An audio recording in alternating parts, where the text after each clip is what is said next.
'Twas the night before Doug released the podcast. The long-awaited first interview with Layne, hopefully not the last. The pump heads were nestled all snug in their beds, while visions of squats and deadlifts danced in their heads. Sal, Justin, and Adam were sitting in their chucks, relaxing a bit, giving no fucks. When from in the studio there arose such a clatter, they jumped up and yelled, "God damn it, Doug, what's the matter?" He calmly spun around, and up from his chair he stood, smiled, and said, "Not to worry, boys, all is good. The sound you hear are the cheers from the faithful. The Layne episode has dropped. Everyone is grateful." The boys just smirked, and then they exclaimed, "Happy Mind Pump to all, and to all a good day." As they turned back around, Sal said, "Hold on, just one more thing. If you like Mind Pump, give us a 5-star rating." The end. Wow.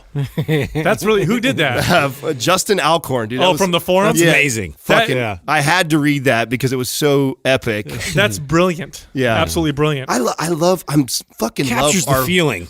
I feel like we're slowly collecting all the intelligent fitness people out there. Yeah, you know what? And we're creative ones and right? And stuffing them into our forum. It's true because stupid people don't enroll in the forum.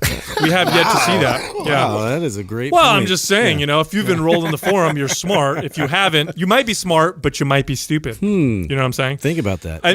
Way to insult 90% of our audience. In fact, that's our promo this month, right? That's our promo.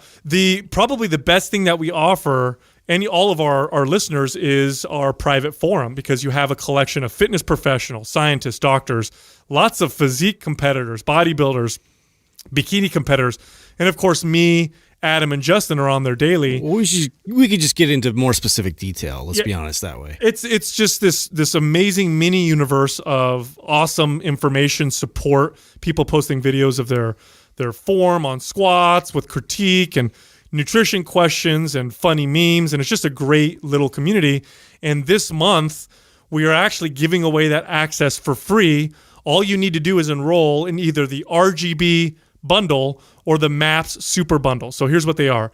The RGB bundle includes MAPS Anabolic, MAPS Performance, and MAPS Aesthetic. You follow them in order. It's 9 months of exercise programming with different target adaptations as you go through. It's one of the most comprehensive programs that you'll ever find anywhere. And the MAPS Super Bundle includes that, but it also includes MAPS Anywhere, which is the equipment-free MAPS program, and our most breakthrough product of all, MAPS Prime. This is the only program I know of in existence that actually has a self-assessment tool called the Compass that you go through, and it helps identify how you should prime your body for your workouts, regardless of what your workout is or whatever competition you're doing. We've got people who prime their bodies before their runs or their baseball games or football games. I actually had somebody send me a message. They prime their body before a business meeting, and they find that they're much more effective at what they do. Of course, we know the whole brain-body connection. So enroll in either one of those bundles, and you get access to our forum for free. And by the way, next month, the price of the forum goes up anyway. But once you're in for life. You can find out all of this and more about our programs, more detailed information at mindpumpmedia.com. If you want to pump your body and expand your mind, there's only one place to go. Mind Pump. Mind Pump with your hosts, Sal DiStefano, Adam Schafer, and Justin Andrews. Dude, that conversation with Layne. 4 hours. 4 hours of inebriated. We did it. Fun. It's like a marathon. I don't want to drink alcohol for another year. You know what? I hope you can't. I don't know. Can you hear us get progressively more and more? I think the vibe was there. It started to get escalated. Yeah. I'm excited to listen because I actually haven't listened to the whole thing. So it's going to be an intro. I know it was amazing going through it. So it was. Well, it's funny because there was a lot of hype surrounding this interview because of some of the different positions that we have.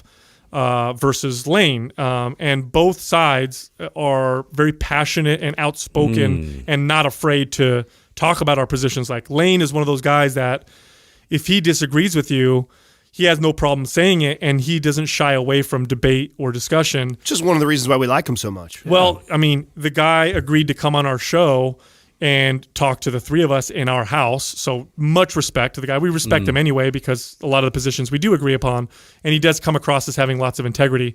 So, and I do think a lot of people anticipated that we'd have like arguments and fireworks and fights, but there was a lot of mutual respect with our interview. We found a lot of things that we found, like we have a lot in common, and I think that the more we talk to him, the more like of this, the differences might come out a bit more. Yeah, and I mean there were some points where we had some disagreements, and we talked about them. There was a lot of respect, a lot of good debate, going back and forth and discussion. Lots of discussion on. I mean, I'll tell you what. If you listen to Layne Norton's podcast, or you're subscribed to his YouTube, his podcast is Physique Science Radio, or his YouTube channel, you are going to see and hear, or excuse me, you're going to hear a very different Layne Norton on this upcoming episode. Well, he actually gets interviewed. We're interviewing him, where most of the time he's the one. And we talked about. I believe I brought this up with him while we were talking. Is that I'm excited for his audience to actually get to hear this episode, because I'm a fan of the show. I found Physique Science Radio maybe a year and a half, 2 ago, and I've been listening. I've listened to almost every episode because I dig all the doctors and scientists and stuff that he has on the show. I love the nerdy stuff that he gets into. But you don't really get a chance to dive into Layne as much. Most of the time he's interviewing somebody else. So to hear him talk most of the time will probably be pretty awesome for most of his fans. You get kind of a better feel of the man, who is Layne Norton, the person, what's behind what drives him.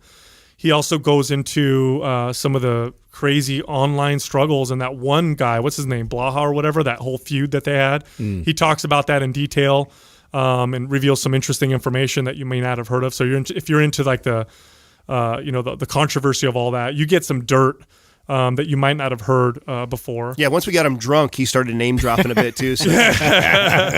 It was we had a great time. Always helps. We had a great time, and we think we would like to have him back on, or maybe have us be on his show, but have to continue this conversation, because I think there's a lot of stuff that, even though we talked for 4 hours, we haven't even scratched the surface. We haven't scratched the surface, and there's a lot more that we can get into with the guy. He talked about his Avatar Nutrition program, which is pretty awesome. You can find it at avatarnutrition.com. Of course, you can find him on Instagram at BioLayne, Dr. Layne Norton. So here we are. Here's Mind Pump talking with Dr. Layne Norton for 4 awesome hours. Enjoy. Go get a snack. You start a podcast. What made you even get into that? I mean, you were doing it. How long ago when you first dropped your first episode? Because you did one before Physique Science, right? Yeah, Muscle College Radio, and I think that started back in 2011, I want to say, 2012. That's when podcasting was, that's way back then, because podcasting, a lot of people don't realize it's really only recently become popular. Yeah. After smartphones kind of took off, right? Yeah, we were doing really well. We were on RX Muscle, and we were pulling, I think, like 50,000 downloads or something like that. Which back then is a lot. That's a lot. It's huge. Were you guys monetizing it back then? Yeah, I mean, we had sponsors. Oh, okay. We were the biggest bodybuilding podcast there was. Oh, wow. We were. At least that's what I was told. So what happened to it? Just didn't really... ethical differences between. Oh, look at this! We already got into some good shit already. We just got started already. That sounds very general. Yeah, that sounds. I thought we were going to start this thing with an epic song. You know what? Let me tell you Son of a something. bitch. We got the opportunity to watch Layne work out. Layne, he's very well known for competing at a very high level in powerlifting, and he got to work out in our facility. And there's one thing that I noticed about your workout that was pretty awesome, actually pretty amazing. I learned something today, and I've been doing this for a long time. Been training now I've been training professionally for 20 years. I've been working out myself for even longer. You play the most epic music I've ever heard in my entire life. It's like you're saving the universe. It's like Solo, hero, meta, boom, boom, boom, boom, boom, boom. Oh my God! Yeah. It's like you're saving the earth. It is. It's like No, you're, universe. You're a hero. The universe. My to bad. everyone. Exactly. My bad. I love it. It gets you strong. It's hard not to get fucking hyped to it. It does. I like it. So you stopped that other podcast, and then when did you start the one that you? There was probably about a 6 to 12 month lag time, and then we started Physique Science, myself and Sohee Lee, and we do pretty well. Like I think our downloads are like anywhere from like around 20, something like that. Okay, good. So we don't have a big website like RX was supporting us. We just do it all on our own, put it up on SoundCloud and iTunes, but it does pretty well. And we have like great guests on there, and we've had Tons of doctors. all the top minds, in my opinion, in nutrition. I mean, we've even had like Dr. Stu Phillips on there, who's like a god of protein metabolism. Like he's basically surpassed. Well, now that Layman, my old advisor, is retired, this guy's like carrying the torch. He's a beast for research. So one of the cool things is I know most of these people, so I don't bring somebody on my podcast I feel like is going to be awkward and gonna not be able. There's plenty of people who are smart who can't convey that. They can't actually put it into practical recommendations. Of course. It's actually a lot of people like that. Yeah, I don't like that. Like, I want somebody who can actually give our audience something, and not just tell us about these molecular markers and whatnot. The other thing I like is I know there's a lot of young potential scientists who listen to the show who are, I always ask, how did you get into this? Because almost all of them have somewhat of a similar background to me. They had some background in sport, physique competition, whatever it was, and they got interested in weightlifting from that and the molecular mechanisms behind it. So we always try to talk about like, how did you get into it and those sorts of things, because there were people who kind of did what I did in terms of competing and also doing a science degree. But I was kind of the first person who really talked about it while I was going through it, if that makes sense. So I put it out there. I put it out on social media. I put it out on the forums. I talked about, my graduate, not the details of the research, because you can't do that, but talked about kind of what I wanted to do, what we found when we found it, and, the struggles I went through. And I think, I don't want to sound too presumptuous, but there was a lot of people who went and did doctorates and masters after that who were involved in the competition scene. I think before that, it was kind of like, well, you're either a science geek or you're a meathead, right? You don't cross the two. There's no cross-pollination, And now you see a lot of people doing it. So, and I think, it's one of those things that sometimes all somebody needs to break their perception is just one person to do it, right? I mean, they talk about, and I'm not trying to compare on scale on any stretch of the imagination, but Roger Bannister, the guy who broke the 4-minute mile. Sure. Before he broke it in the 30s, they thought it was physically impossible. A lot of people thought it was just physically impossible to run a 4-minute mile. Once he did it, I think the next year there was like 20 people who did it. Yeah. And since then, there's been tens of thousands, including high school kids. So what was the difference? The only difference was, our genetics didn't change in It's our belief we could do it, right? Yeah. When they got on the track, they knew it had been done before. So, and that's, I don't, again, we talked about this last night. I don't want to take credit for some of the movements out there, but I would say I was kind of very vocal about some of the stuff I was doing in terms of, natural bodybuilding. People told me when I got into it, why are you wasting your time with this? You're not going to be able to make a living as a drug-free guy in fitness. And I didn't worry about that. I just knew I was passionate about it. And I figured we'll figure it out. Let's chase the passion and we'll figure it out. And then, going from bodybuilding to powerlifting, that's very popular now. Flexible dieting, reverse dieting, all these sorts of things, online coaching, and so a lot of time, and now like look at online coaching. When I first started, people were like, there's no way you can do this online. You can't consult with somebody online. And now it's like, it is an entire industry. Oh, yeah. It's crazy. Well, I would argue it's not necessarily a good thing, but well, that's what happens. It tends to do that, right? You have somebody started off with good intentions, and then a bunch of people catch wind of it and find out there's a huge market. There's for money it. there. So yeah, then now you have jump in. everybody and their sister. Well, trying you to also got social media exploding since then. at the same time. Yeah, and that's going to fuel quite a bit of it. And you see a lot of these Instagrams, celebrities, quote unquote. And that's how they monetize, is they do online coaching and they look good, right? I did my first show here by my skinny tea wrap. Exactly. I think that's the most common thing I saw going through all the circuits was meeting these. Corsets are popular again. Oh God! Don't right. get me fucking started on that. No, I want to. That was one of the first. That was actually one of our first episodes. We came after. We the talked whole, about screams. Can I tell you guys a really funny story? Yeah. Of course. It's going to probably offend a lot of people. That's Perfect. good. One person in perfect. particular. It's the right show to do So, that. I forget his last name, but Sadiq, the guy, he won Olympia, Yeah. Physique Olympia. Yeah. And I don't know him. I'm sure he's a perfectly nice guy, but I put up a kind of a funny post. I said, girls, if your guy wears a squeam, congratulations, you have a girlfriend. And somebody tagged him on Twitter, and he was like, well, look at his waist and look at mine. Where, dude, you're born with a 28-inch waist. Yes. I'd have to shave 2 inches off my hips, but okay, right? So yeah, the squeam is why your waist is that small. But anyways, And my friend Diana Dahlgren. Do you guys know Diana Dahlgren? No, I don't know who that is. Okay, so Diana, she was very successful in the competition circuit, and she was Monster Energy's main girl for a few years, and now she's married, has a kid. Awesome girl, but a savage, right? She comes on, she tweets with response at him. She says, "I'm sorry, if I slept with a guy with a waist that small, I'd kick my own ass." I was just like, oh, wrecked. Well, we noticed one of the things when I went through competing. I'm sorry to think about you were in men's physique, but like, so you got a beard, you know, all that kind of stuff. Like, I'm sorry, like, ladies, do you really want a dude that looks prettier than you? Like, I mean, well, that was the stuff know. that what was really tough for me was I used it as a platform to get known. Like, I knew that I wasn't in some movie, I wasn't famous, I haven't wrote a book, I didn't do anything that was going to get all this attention. So I thought, except for the movie we don't talk about. that's my other business. Google bro. his name and look up images. Come on. That's the real reason why we got a studio. G for Let's P, be honest. G for P. That's a different type of book.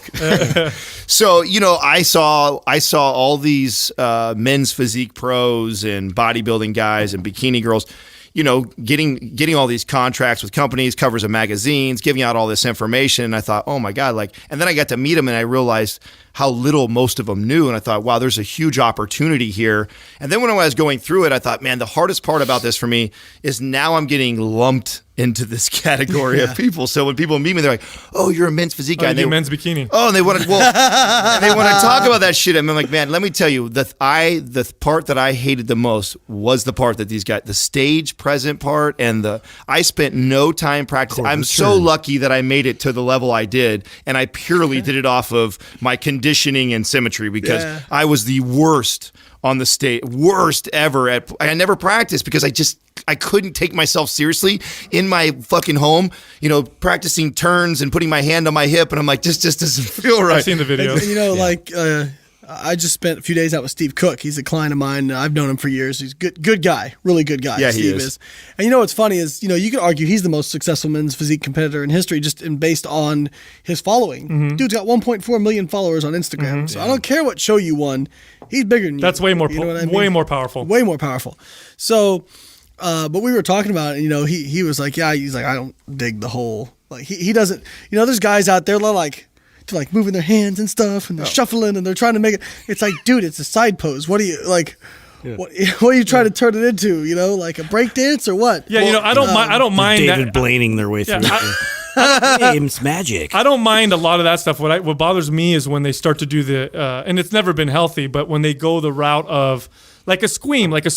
Does it shrink your waist? Yeah, because it atrophies the muscles around your waist. You're not even building muscle anymore, at least when you take anabolic. Really shrink your waist that much. Yeah, and that's the other thing too. Is and that then make you're a huge splitting difference. hairs on how much. Yeah, Right? and you're potentially causing yourself. You could argue some it though. functional If issues. you're somebody who wears a squeam, because some of these fucking girls wear it like you would put a 5 squeams and shit. and they wear it nonstop, and then of course you just like a cast, and that's why I explain to people: if you put a cast on your forearm for fucking 6 months and then cut up, what does it look like? That's exactly all you've done, right? So I actually had a client, won't say her name. She was with a big team who also remains nameless. Bombshell! Sorry. Bless you. I didn't catch that. So she wore a squeam, 2 squeams, and like 24 hours a day, like slept in it. God. And she actually got organ prolapse from it. Wow. So that's where your bladder basically sits on top Don't of Google your prolapse, by the way. Yeah. You don't want to look that up. So, like she had to have a surgery done for it, and I'm just thinking, how are these motherfuckers not been sued for this kind of stuff? right? You know, like it's just crazy to me. Like I am so petrified of, you know, somebody like deciding, oh, let's just, you know, people are so happy these days. You know, I'm like, how is some of these bad? Then I feel like, well, maybe it's not going to happen because look at all these idiots out here who are giving terrible advice, who have legitimately fucked people up. I mean, I had a 16-year-old girl come to me whose coach, this is a big name coach, had her on clenbuterol and T3. Her thyroid completely shut down. She'll need At 16 years she'll old? need thyroid hormone for the rest of her life. And it's like, you piece of shit. And that's the other thing too that drives me nuts is these guys get a reputation for like knowing about nutrition. They would not know nutrition research if it came up and smacked them in the face. Like they know about drugs, right? Oh, but even drugs, And even then, let me tell you, it's very. that was the drugs part. they don't know. Here, more. That more. was the part Yeah. that blew me away. Was I thought at least that part I was going to see like, okay, at least most of these guys, especially if you're at the professional level, would get that down. And I'm like, when I started hearing the stacks of steroids that like the men's physique It's guys, just more. I was like, More. what are you doing taking gram and a half of shit? What? You don't need that much for what you're trying to do. It's men's physique. You know, Well, and then it's like the bikini competitors who are on drugs and they have them lift like no weights. And it's like, here's a novel fucking idea. Why don't we not put them on steroids, not turn them into a male jawline, and have them just lift some fucking weights? Right, squat and deadlift. Yeah. Right, stop with the rubber band kickback. The rubber band kickbacks. I mean, I've got a client, Aria Ademi, who she was with a big team, and we kind of had to rehab her metabolism and whatnot. And now she's killing it. She's placed top 5 at like all of her pro shows. You know, she's making points for the Olympia and whatnot. She does squat, bench press, deadlift. You know, now obviously like I'm not trying to make her a power lifter, right? Like it has to be specific for what she wants to do. So obviously more glute work. There's more overhead pressing work as compared to a bench press. Yeah, but don't you notice? Okay, being someone who coaches, trains, also on top of being the scientist guy. Don't you notice that that's like one of the easiest ways to help these girls? Like it's so easy for me to take someone else that's been coached by one of these knuckleheads. All I got to do is introduce the deadlift and squat and like, oh my God. And they just bodies morph and change. Well, no drugs, no supplements, nothing else. Like literally, let's stop with all these bullshit glute exercises that someone fucking told you are awesome or your favorite YouTube stars got, and let's do some fucking good compound movements and watch how your body changes. Well, and just programming too. Yeah. You know, I have so many girls that come in and guys too, and like, well, I'm not getting sore. Like I'm not getting sore. If you're getting sore all the time, your programming is shit. Yeah, that's great. I'm glad you said that. Yeah, like glad you said that. Now, if you're never getting sore, you're probably also doing it wrong. But it should be sporadic. Okay, it should be something sporadic. And let me tell you something: soreness is not associated with growth. Okay, if you want to get sore, go out and run a marathon. Right. I promise you will be sore the next day. Do you think you grew muscle? Well, we could argue. We could actually argue and debate this that soreness is closer to a sign of overtraining than it is undertraining. The idea is to do as little as possible to elicit the most amount of change. Sure. And for most people, when they get started on these competitions or even just go on their journey to get in shape, they get so much of this like intensity driven marketing, which. That's one of the things that we speak so much about is like, man, if you guys only knew like all this work that it doesn't have to be this daunting. But I feel like there's this, people want to be a martyr. Yeah, they want to be a martyr. It's like who suffered the most to get ready for a show? It's like, look at me, I didn't eat, I didn't do this. Oh, I was dying. 6 months. Yeah, it's like a competition now on who could put themselves through the most shit. Yeah, listen, I'm all for sacrificing for a goal. Okay. What I'm not for is suffering for the sake of suffering so you can brag about having suffered the most. You know, why not just like put a chastity belt on yourself and then whip yourself? Because then you suffered even more, you know, like. Well, sometimes that feels good, but.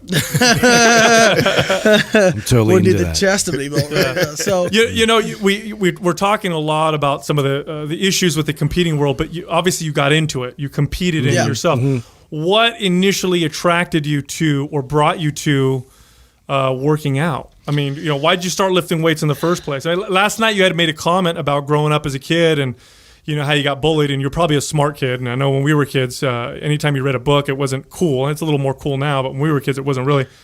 Is that what motivated you initially? Did you start lifting weights because you're like, hey, I want to feel stronger, feel better about myself? Yeah, it was totally shallow and not heroic at all. I wanted to get attention from girls and stop getting bullied. Neither of which happened, by the way, from lifting weights. But you know, it did teach me a lot. You know, it taught me goal setting. It taught me perseverance. It taught me hard work. You know, like I learned a lot from lifting weights. And I always tell people, you know, the lessons that weightlifting teaches you, if all you get from that is a good physique, you fucking failed. You know, because if you can't take that and apply that to other areas of your life, man, you missed the entire point. You know, like my friend Paul, he had a quote that I really liked. He said, my entire life I was gripping a barbell and it turns out it was the other way around. You know, that's a great quote. And that's, you know, like I've gotten to the point now, you know, people, we discussed this, like I've gone through several injuries, neck injuries, hip injury, back injuries. So why don't you just quit? Like your body's fighting you. Like it's obvious it's over. I'm like, well, first off, that's because you're a pussy and you would quit. Okay, I'm nothing like you. If I It's a great way to start a sentence. I just tell him this way. This is, Hey man, you're a pussy. You're a pussy. Here's a tampon. Let me finish. You want to feel better Let me about wipe you. You would like to feel better about the fact that in the same situation that you would quit. So, but I love to train. You know, I was put in this earth for a few things: drop science and train heavy. That's what I felt like my purpose was. You know, and you know. And I want to find a way within that realm to change the world. Yeah. Like that's my big goal is to convey so much information that I can literally change the world. And that's kind of gotten Now, to the when surface. when was that first? When was your first major injury? Because you talked about your neck, your pec, your hip. My neck. Which one my happened? back. Exactly. So just over there. Just like that. That's Yeah. right. Sorry. That song hit me. First injury I ever really incurred was I was 20 years old. I was playing rugby in college, and now I have the one rule, which is I can only do one thing per unit time that can cause me bodily harm. Right? Smart strategy. Back then it was like rugby and weightlifting. Yeah. You know, so What you're a position, kid- what position did you play? I was a flanker. Nice. So basically like linebacker equivalent. Yeah. And I really enjoyed playing rugby. I mean, for those of you who've done it, you know it's like a whole different community. You know, like it's not just the game; it's the drinking It's afterwards, the drink, yeah. the running around, Camaraderie, the the running around fights. naked. You Yeah, know, like yeah. the whole deal. Shooting the Thank boot. Yeah. God they didn't have iPhones back when I was going to school. Yeah. There might be images or video of Dr. Layne Norton Yeah. streaking through the college campus. You know. Yeah. But yeah, you know, like I was in a game and I was my sophomore year and I went to tackle a guy and didn't get my head far enough to the side and his elbow nailed me right on top of the head. And it caused me to lose, like I had a stinger, which is a bulging disc that presses on a nerve. And I lost like 40% of my strength on my left side. I couldn't even like that chair over there, I wouldn't even be able to pick it up, you know. Wow. And I went, so it was amazing how incompetent some of the doctors were. And I'm not trying to hate on doctors, like there's really good doctors out there, but the first orthopedic I went to was like, oh, you have shoulder strain. You have a shoulder strain. And I'm like reading, I'm like, are you sure? Because it sounds like a stinger based on what I'm reading online. He's like, no, it's shoulder strain. And then we did an MRI. He's like, it looks like you have arthritis in your neck. And I'm just like, this is a bulging disc, I'm pretty sure, like based on what I'm reading. So I finally took it to a neurosurgeon in my hometown because I went to school and I'm from Indiana. I went to school in Florida. And he was like, no, it's a bulging disc. He's like, your neck does have some arthritic changes just from, you know, rugby's tough. Like I don't have the natural curvature in my neck anymore. Like it's just, and I'll catch myself, like I'll be like this just by default. Like Get I'll the have to- forward head thing going on. Yes, yeah, it's really bad. So I have to, you know, kind of put myself in that position. So yeah, I lost quite a bit of strength. And the surgeon, you know, he's like, listen, you may never get back your full strength. And I mean, that was like a dagger to the heart, you know. And but I just, you know, I went to actually my first bodybuilding coach, Dr. Joe Klemczewski. He was also had a PhD in physical therapy. He's like 5 PhDs and shit. So I went to him and he showed me some rehab exercises. This, you know, and in 6 months I was back hitting PRs again, you know, and it kind of gave me that initial confidence that's like you can get injured and you can still come back from it. You can fix it. Like, you know, yeah, there's like. You know, if you lose your leg, you're not, you know, like you can get a prosthetic or whatever, but, you know, but the human body is pretty amazing in its recovery ability. Yeah. And that's why, like, you know, I tore my pec when I was 26 years old. Now, how did you tear because you hurt your neck, obviously, acutely, right? You hit Right. someone, boom.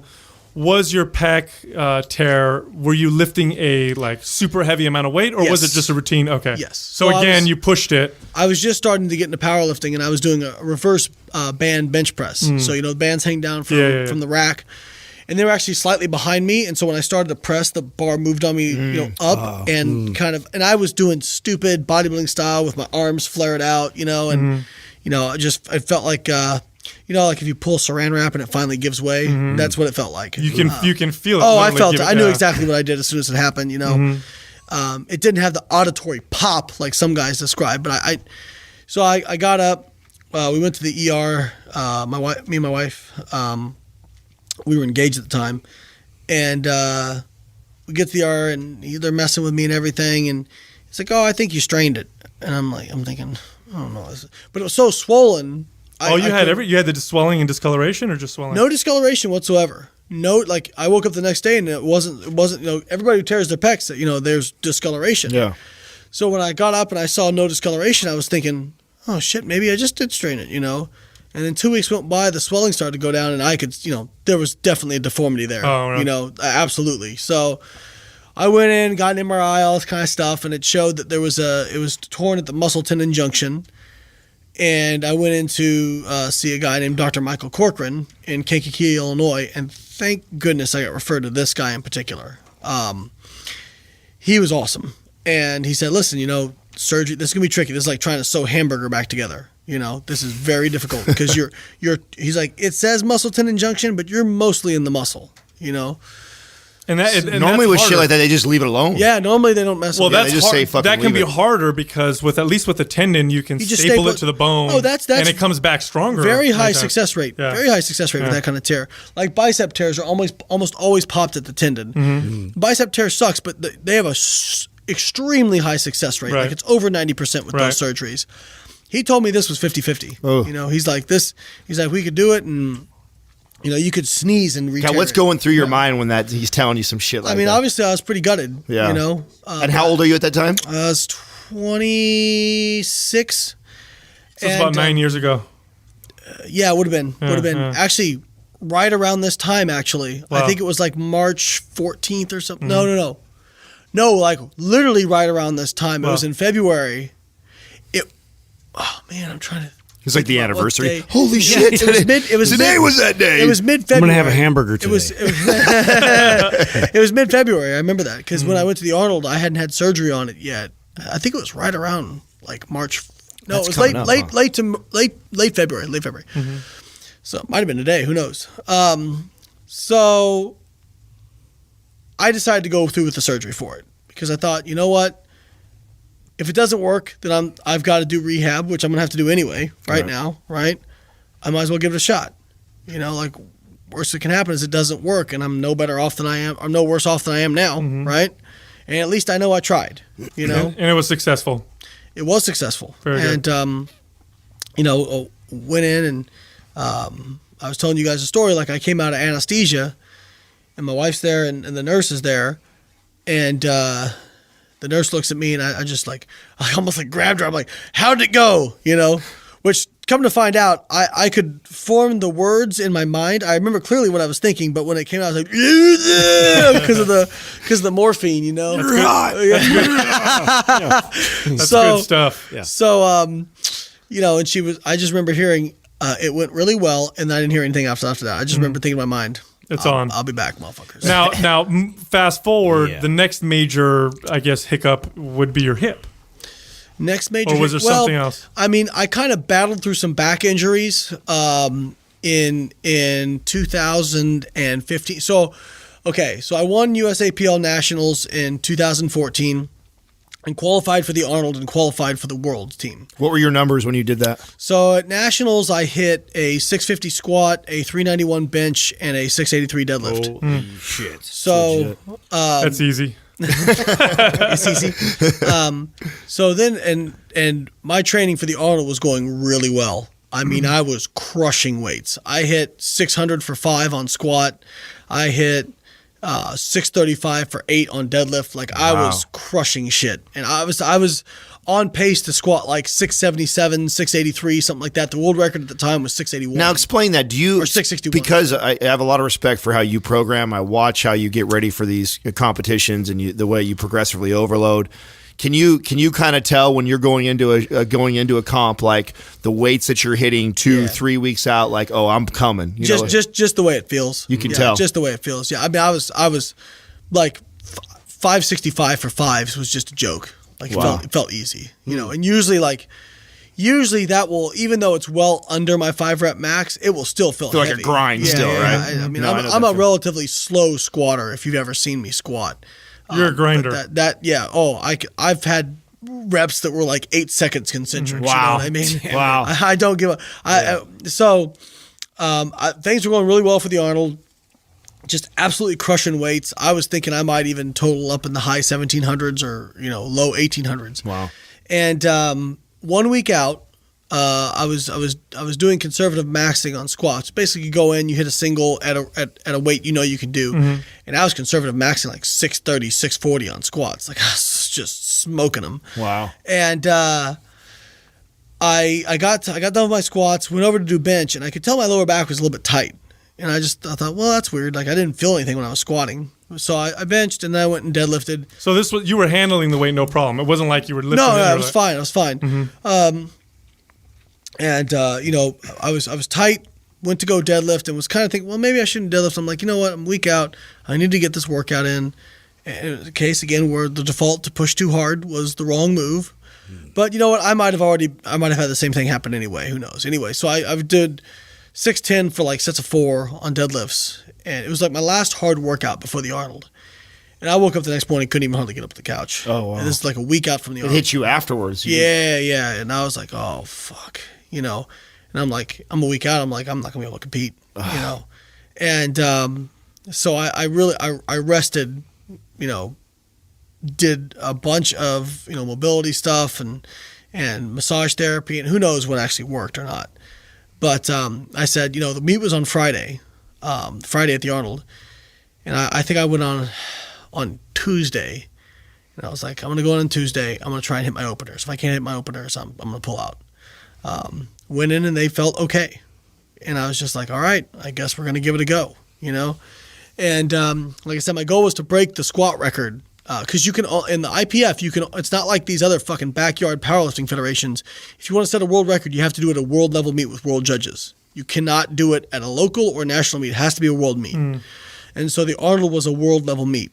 And it's in my backyard. Worlds that year was going to be in Finland. And everybody told me, like, listen, if you're going to go after the squat record, go after it at the Arnold. Because there's no world title on the line. At Worlds, it's a team game. Like, you're wanting to win the overall team gold medal. And so the coaches are going to usually pick pretty conservatively for you because they don't want you to finish the lift. Right, of course. They want you to get the highest total, right? They don't care about what your PRs are. I mean, they do a little bit, but they don't care as much about as the team, right? So we got on there, literally the morning of, I'm like, okay, I feel pretty good, and we had a snafu. So I got my second squat was like 639, felt good. And I looked at Ben, and since it's kilo jumps, I looked at him, I said 666. Which was the next jump up from 2.5 kilo jump up from 661, which was the current world record. Ben must have done the back calculation. I don't know if he just got excited or whatever. And I'm not hating on Ben because Ben, I wouldn't have squatted nearly what I did. I wouldn't have done as much stuff as I did if it wasn't for Ben. He went and he put in 661, which ties the record. And when you tie it, the original guy keeps it. Of course. So, and he comes back. He's like, okay, we're going 661. And I looked at him like, you mean 666, right? He's like, no. And I'm like, the record's 661. And I just saw like the color drain out of his face. Like he immediately knew. And once you set a third squat attempt, you can't change it. Oh, shit. Nope. I didn't know that. I didn't know that You either. can change your third deadlift, but you can't change your third squat. Oh, shit. I wonder why. So it was like really like mentally, it was like I had to get myself, like I had to pull a gut check. You know what I mean? Because it was like, this is what I'd done all this stuff for. Well, of course, you're at that point too. That's your hype. But for that. I find ways to refocus myself. I'm like, all right, most people will go out here and miss this lift just because they're pissed off because it's not a world record. I'm like, show me that it still means something for me and go out and fucking win this thing. You know what I mean?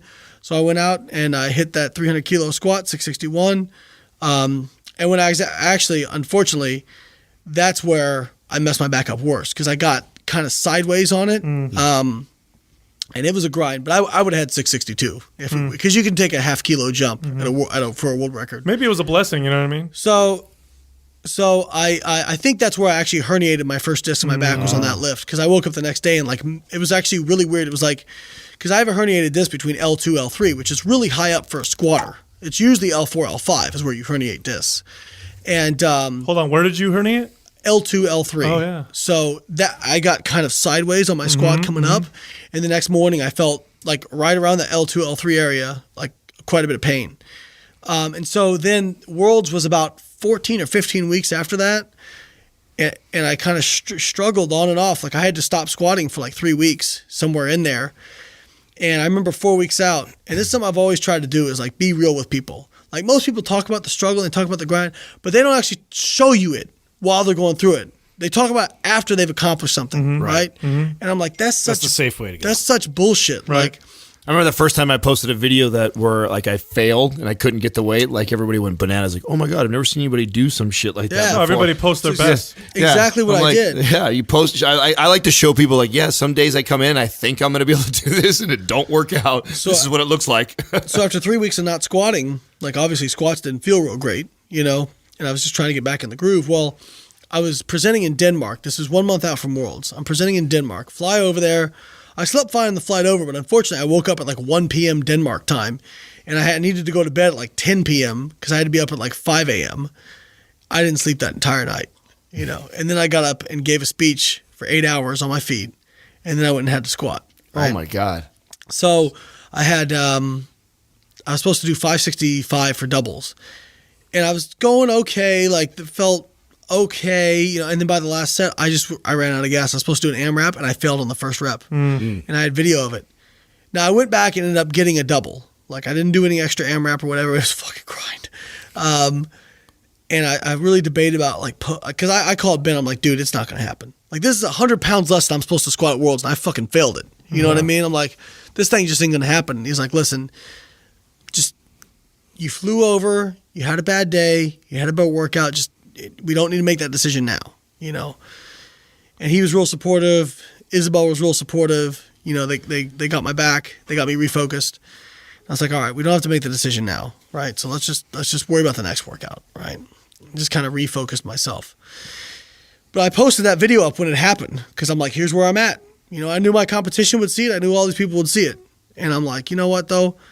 I get fucking sick and tired of these people talking about the grind, talking about failure, and they don't That's even, what it looks like. They don't even show it to you. I bet right? you got a lot of love for that, though. I did. Yeah, I did. A lot of because people I really think- appreciated that. Of course, because when people see somebody that they think is superhuman, you know, actually become human, Right. you get a lot of respect. That's for why that. I show these, like me squatting 135 pounds and getting excited about That's it. what. That's why you know? I made that comment because see, what it allows someone like me too is to respect your programming because I can see what you're doing. Yeah. I watch you. I know that you can squat 600 pounds, but then you show you putting the work in at 275. You know, Right. like no one's showing because it's not impressive, but it's not like sexy. Yeah, when I do these posts and I got 135 pounds in my back, but I'm working on my mobility and I'm working on things like that and connectivity in my body, and I think like.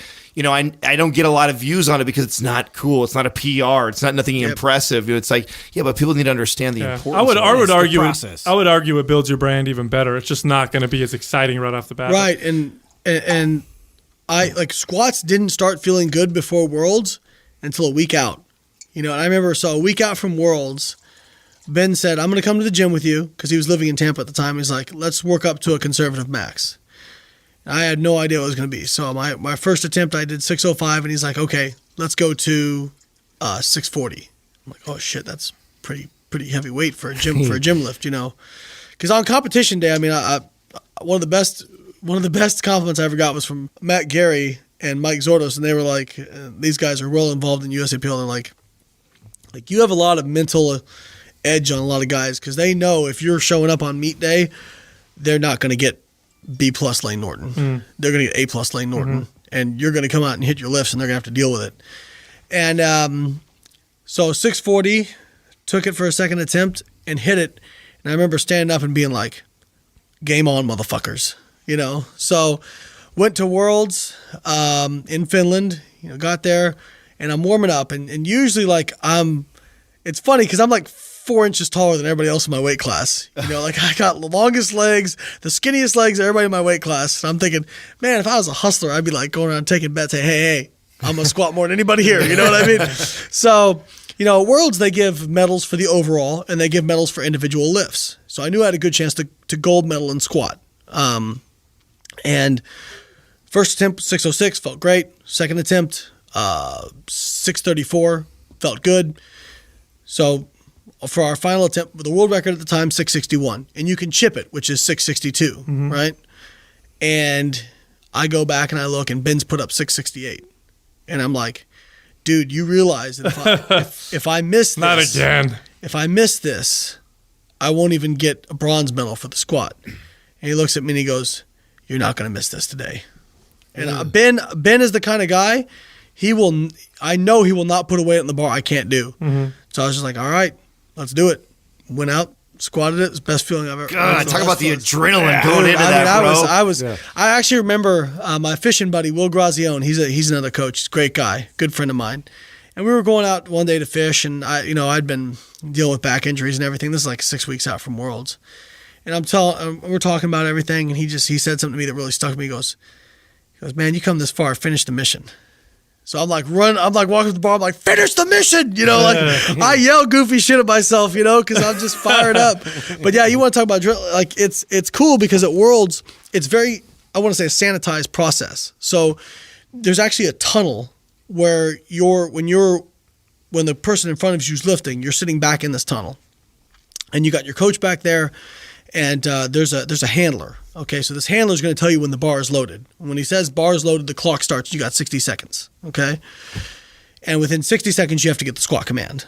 So I always, as soon as I get bars loaded, I'm going, because you don't, if you get out there and it's misloaded, or you want to give all your time. And I just remember thinking, when he says bars loaded, that's going to be like the gun going off at the starting line. Like, that's my release. Like, I'm just going to fucking run out there like a savage. You know what I mean? And I got my music playing, and I told Ben, I'm like, when as soon as he says that, rip my headphones off, put the ammonia in front of me, and smack me as hard as you can, hit me, and yeah, it was like being shot out of a cannon, and it was awesome. I was the last squat in my group, and hit it. And I just remember, actually, I came out, and I always look for something to look at when I'm squatting, just to focus my attention. I come out, I look straight, and Paul and Isabel are right there.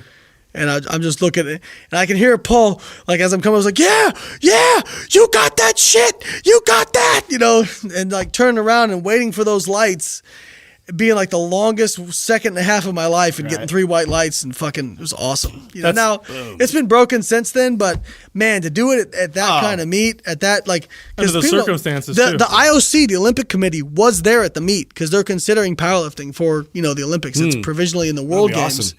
Yeah, it's crazy. And I still remember 12 weeks out from the meet, Matt Gary, who's the head of the U.S. Coaching Committee, he sent me an email, and he's like breaking down everybody in my weight class, and this is their strengths, and this is their weaknesses, and this is their best lift, and this and that. And at the end, he said to me, he's like, Layne, you got the opportunity to medal, but you've got to be perfect. If you miss a lift, you're out. If you miss a lift, you're out.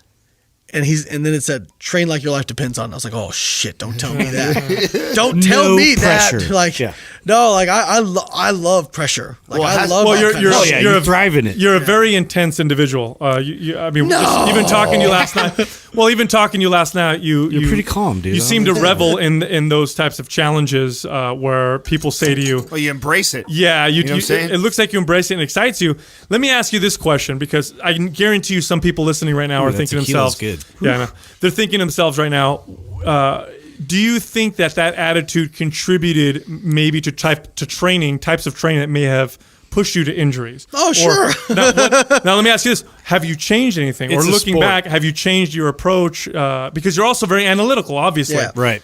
What has changed since then? Or what do you think you could have done differently, maybe? So the first thing I'll tell people is, because people will say, well, look, you got injured, this and that. I'll say, show me one high-level athlete in any sport who has not incurred some kind of major injury. Mm-hmm. Tiger Woods plays golf. Yeah. He's fucked up. You know what I mean? Like, so I'm not saying there aren't things I could do better. Absolutely.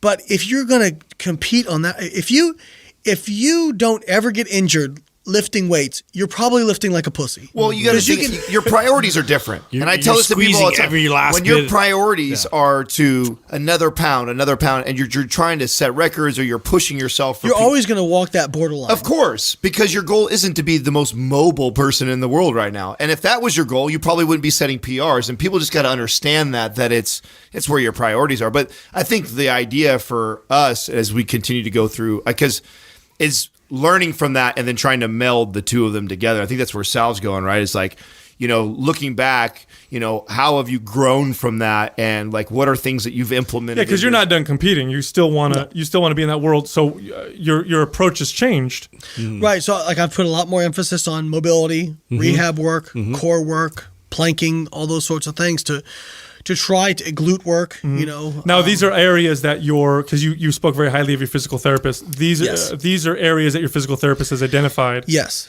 And so your core, you Yes. said core, has, I notice you, and like most power lifters and heavy lifters do, you use the belt quite a bit when you lift. Have Yes. you done lifting without it, or do you experiment without it? I do a lot of, you know, I do some beltless work, and it's, you know, there's theories behind. If you use a belt, you tend to get more core activation of the rectus abdominis, like the actual front of your abs. Right. You get less of the obliques, the side of your abs. If you do beltless work, you tend to get more uniform activation. So that's why we've been putting in a lot of side planking exercises and that sort of thing. But for me, when you start to get heavy, I tend to err on the side of specificity. Sure. If because squatting without a belt is just squatting is different than squatting with a belt. So It is, and this is and here's the thing to consider too is when it's not, because I've heard people argue and say, oh, you get lots of core activation when you wear a belt, which is true if you look at if you're looking at activation of muscles, that's absolutely correct. But the difference is in recruitment patterning and how the muscles are recruited. And with a belt, your core pushes out against the belt, and the belt creates more stability. Because you'll notice when you're doing a heavy lift, you breathe in deep, you push out, that belt gives you that artificial extra It's a totally stability. different process. Right. Yeah. So then when you take off the belt and you go to do a heavy lift, your core now is trained, because this is what happens to your body. Whatever you do all the time becomes your default recruitment pattern. It wants to push out, but there's nothing there to support it, and you can create problems. And so you'll see now, I've worked with lifters where I'll have them do both, because it's important that your core can do both, because if you emphasize just one all the time, which, look, here's the bottom line. When you're competing in powerlifting, you use a belt in competition. Yep. So it's important you get good with it. Yes. And in fact, if you give a beginner lifter a belt who's never used one before, they don't even know how to use one right. Right. Their body doesn't know how to use one properly. But it's really about that recruitment pattern that makes the biggest difference in in that type of stability. So. And one of the things I've tried to do now is when I breathe and I have Valsalva, I try to think about filling up my entire belt and not just the front. Sure. Right. So, and my physical therapist is always yelling at me, ribs down, and not just being here, but being here and tight, tight in the core. And hopefully it's going to make the difference. I mean, well, I think if you weren't competing, do you think if you weren't competing that you wouldn't train with it as much, or do you think you still would? What do you think you would do? Like, if, let's say, you're over competing, you're training now, is it still something that you find yourself using a lot, or? I'd probably train with it less, but I'd probably still train with it, because it's a hard transition. I'll tell you, I was a big belt. Well, I go back and forth. I go all the way up until I start but you went for a it. while without it. Yeah, no, I did. Yeah. It's a weird transition. I right? play in and out because I'm not competing, right? Well, and I have such He's bi belt. That's what it is. I have more forward lean than most people, and people look at me and you're doing it wrong, and I try to explain biomechanics to them, and it's like I'm speaking a third language, but it's one of those things where I have such an amount of forward lean, it really does take a lot off my squat if I don't use a belt. Sure. And I can admit that's fine, because everybody uses a belt in powerlifting, Right. so it's all level playing field. It's a fucking sport. Well, that's what I like about you. You're not afraid to say that. Do you know that you're? There's a lot of ego, But it's still a skill. Of course. I still have to get it out of that. That's right. And you're competing with one just like the next guy. I'm not gonna sit here and be like, oh yeah, the knee sleeves give me nothing and the belt gives me nothing. It's all well. If it gave me nothing, I wouldn't fucking use them. I'm sorry. Stop. These guys like, oh, the knee sleeves don't do anything. They just a mental thing. Shut up. The knee sleeves probably SBDs. Strong knee sleeves, Iron Tanks ones that I've got. They'll probably give somebody anywhere from 10 to 30 pounds is my guess. Hey, every percent counts when you're competing. There's nothing wrong with that as long as it's standardized. I mean, I competed raw in a raw division that had wraps, right? Knee wraps. I actually prefer sleeves because I don't really get that much out of knee wraps because I'm not a upright Olympic style bounce out of the whole squatter. Yeah. You're a lot more hip flexion than you are knee flexion. Right, exactly. So I don't squat fast enough in order to get a lot of the rebound out of that. So. But God, what a cool topic and a good point. Yeah, because of your stance and because of how much. Because I actually squat similar to you. I'm a very tall, lanky guy, so I tend to lean forward more than the average person. I prefer a lower bar than I do a high bar squat. So, you know, that there's definitely advantages and disadvantages to both. It's a great little topic. Well, people they'll look at me like, why don't you just high bar squat? Because you can stay more upright. Theoretically, yes. Yeah, but theoretically the problem right. is I still have to lean forward even with a high bar squat. And what happens when I get heavy, I just completely fold over because the torque is so great on my lower back. You've only lengthened the lever. If Exactly. you've got this upper body lever, and your body likes to fold forward. And if you move the weight up, you've only made it heavier. That's stupid advice. Yeah, that's dumb. I mean, unless you're really good. That's a troll who's coming through trying to say some shit. Unless on you're your really back. good at sitting as super erect with your squat. I mean, I guess you which could some say people can. I could get, I could make a really wide stance and do high bar and push my knees forward really far.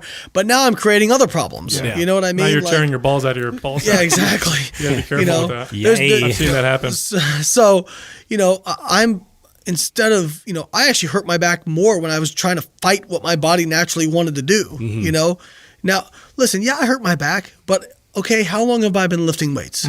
Almost 20 years. I've had one major lower back injury. I don't think I've had more incidents of lower back injury than any normal person who lifts weights. No, right? and the hard thing too, especially when you've been working out as long as you have or we have, we've all been training that long as well, is that you create these patterns for so long, and you get so strong with these patterns that eventually sometimes, this is not for everybody, but sometimes a weakest link in the, there's always a weakest link, right? And sometimes you'll pay the price. And then to go back and to regress and to have to figure that out, it can be a very long process. Like, people don't realize, like, when I stopped lifting with a belt, I mean, my top deadlift, nowhere near yours, but I've pulled 600 pounds off the floor. When I took my belt off, I had to go way back, and it took me a year before even getting anywhere near what my old deadlift was, because I had to relearn how to deadlift. It's like a new exercise. It's different movement. And that's just one silly example. I mean, if you look at your, the complexity of a squat or a deadlift or even a bench press, and if you get an injury and all of it, you examine what's causing that injury, or why did that particular part of my muscle tear, why did I not control the movement at that part of the rep? You got to go back and you have to relearn the exercise. People don't realize Now, Layne, that shit can take a long time. You're only using that on your big compound movements too. You're not like a cable push down guy with. You don't wear a belt when you do curls. No. I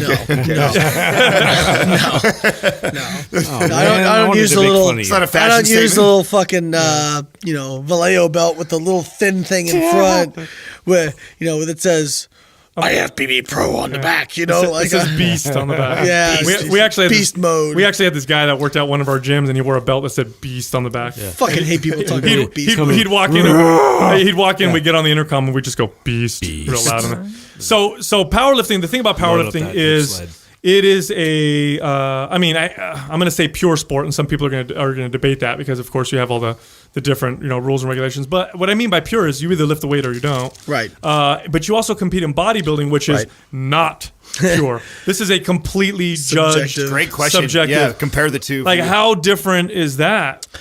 Yeah, I mean, I like both for different reasons. I would say that in a way, bodybuilding is a little bit more rewarding in that it's just more of a constant grind. In that, you never, after my training session is done for powerlifting, I can kind of stop thinking about powerlifting. I go home, eat some food, hang out with my family, whatever.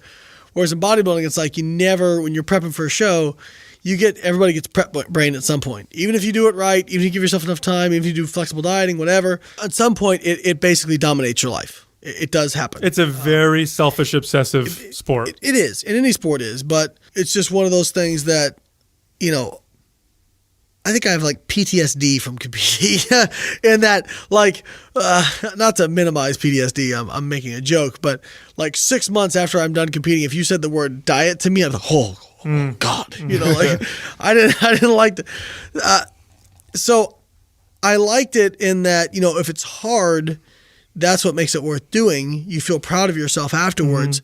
But what I don't like is the way that it tends to just completely take over my entire life because you just become so fixated on food. It sucks. What I loved about powerlifting was going into the arena on contest day. Like that's what it felt like. You know, like it was. You know, it feels more like a competition. I have all these nerves on competition day, right? In bodybuilding, what the fuck am I gonna do with them? Pose harder, you know? Like, whereas powerlifting, I can use that shit, you know? Like that's why I love, like you're talking about pressure. I love pressure and I love nerves. Like one of the best lines I ever saw. Did you guys ever watch The Ultimate Fighter? Come on now. Yeah. Okay, I think it was season 5. You remember Sarah versus Hughes? Okay. Do you guys remember that? Yeah. Years ago, right? Do you guys remember the guy War Machine? Yep. Okay, You know he's in jail now, right? Yes, I do. Actually, one of my He killed. Didn't he beat his porn star girlfriend? yeah, one of my good friends was actually childhood friends with That's him. who it was. Oh wow. Yeah, What was his girlfriend's name? Christy Mack. Oh. Oh, wait. Somebody pull up his internet browser history. Yeah. Hey, she's not a delete. She's not a bad one to watch, but he beat the shit out of her. Yeah, and then yeah. he went to She's jail. not ugly. Oh.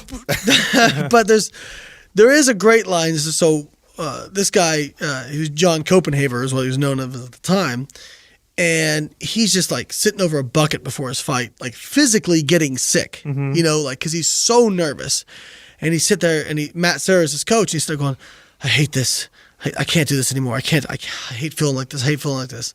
And Serra looks at him. It's the greatest line I think I might ever heard. He says, what are you talking about?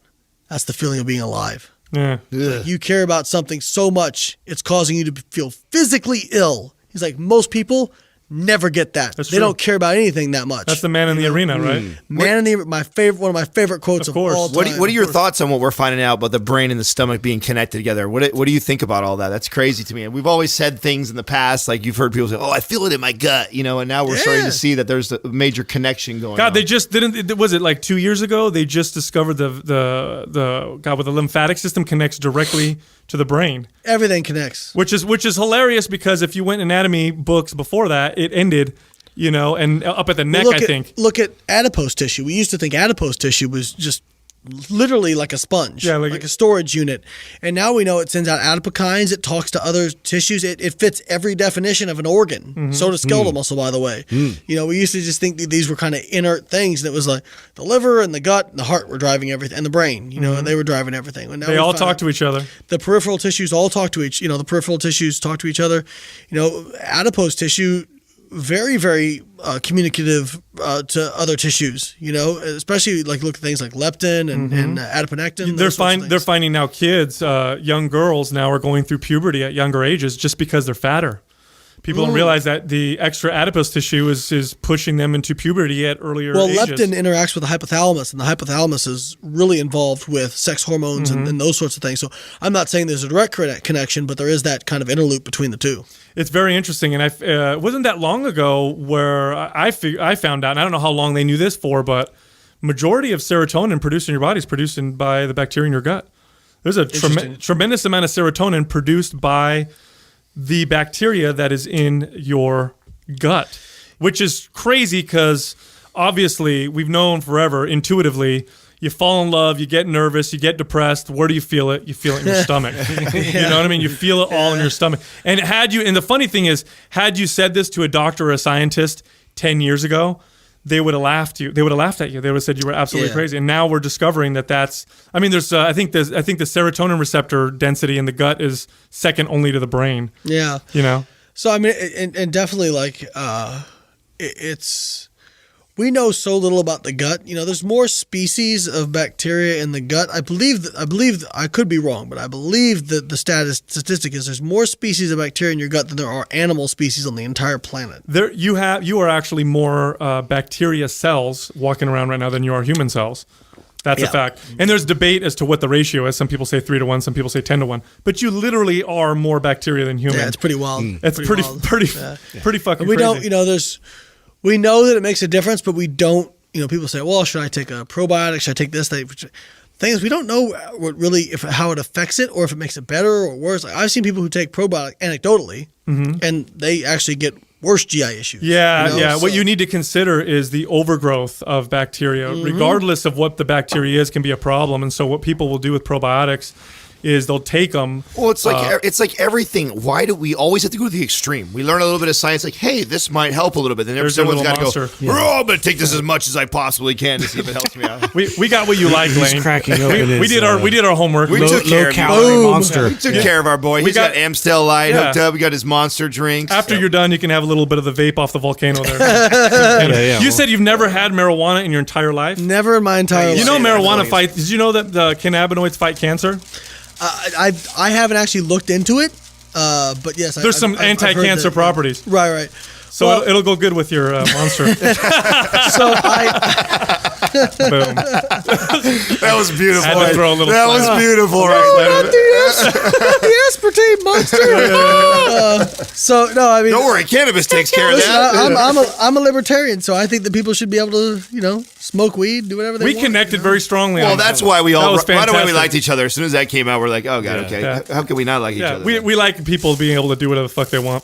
What do you think of the current state of the bodybuilding fitness world? I mean, in the last 10 years, it's changed so much because of social media. How much time you got? I know. we got all day, bro. We got all day. That's not a loaded question we got at all day all. with No, you. I'm going to tell you something, because the reason why I even know who you are, I stopped. I was really into bodybuilding as a kid, lifting weights, and I completely just disconnected from it.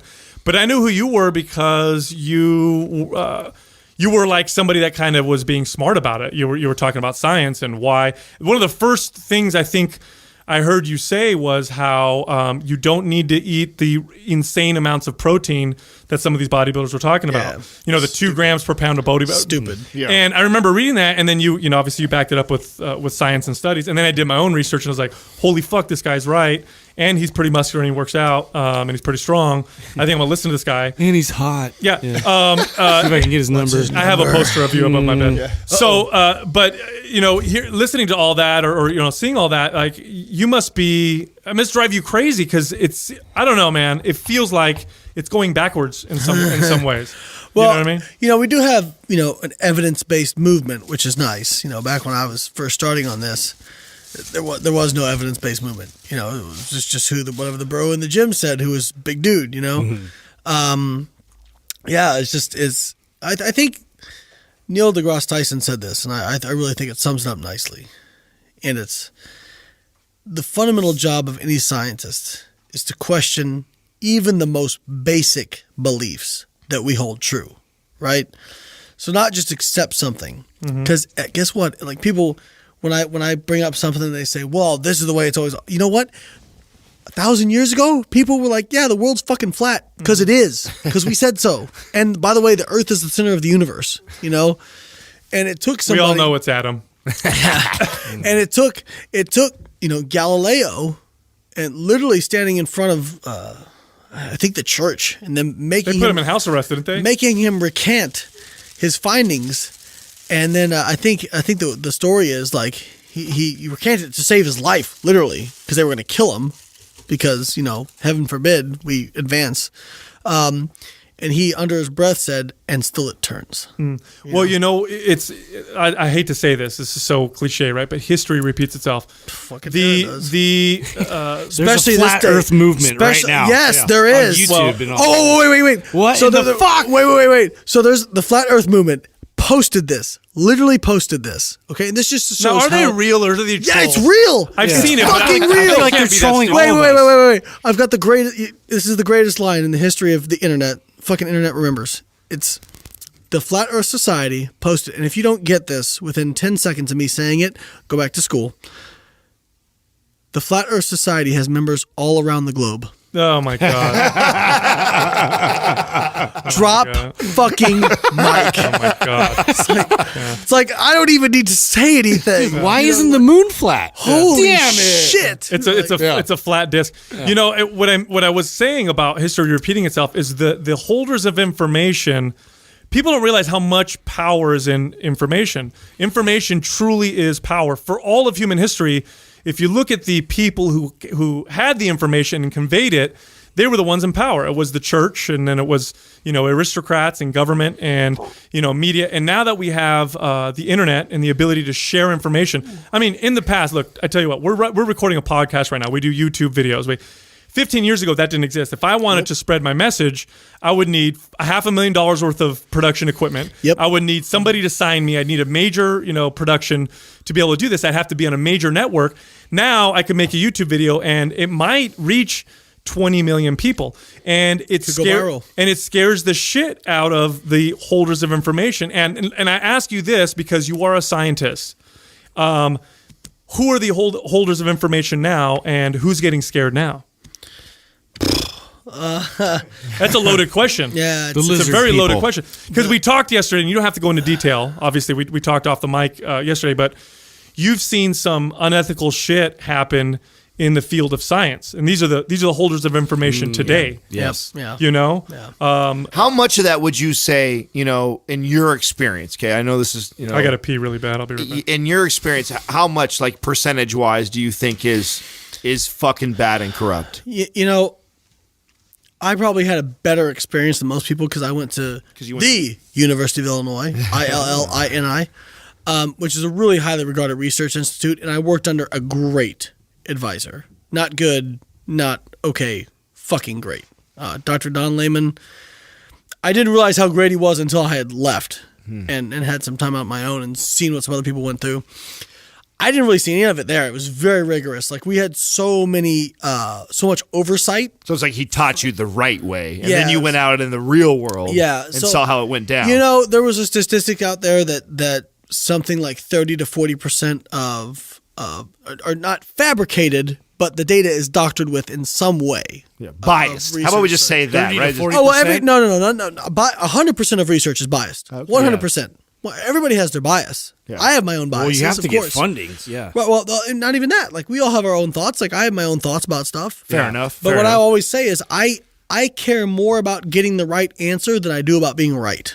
Okay? Like I love being right. Don't get me wrong. Do you really feel like that though? Do you think there's been a time where because that hurts, bro. And we talk about this on the show about being that type of person where you're okay with being told, fuck, I was wrong. And I got to come out and say it happened my first study I ever did. Really? I used to eat 8 meals a day, and I got this study back and I was looking at the data and I'm like, fuck, I can't validate this. Oh, good for you.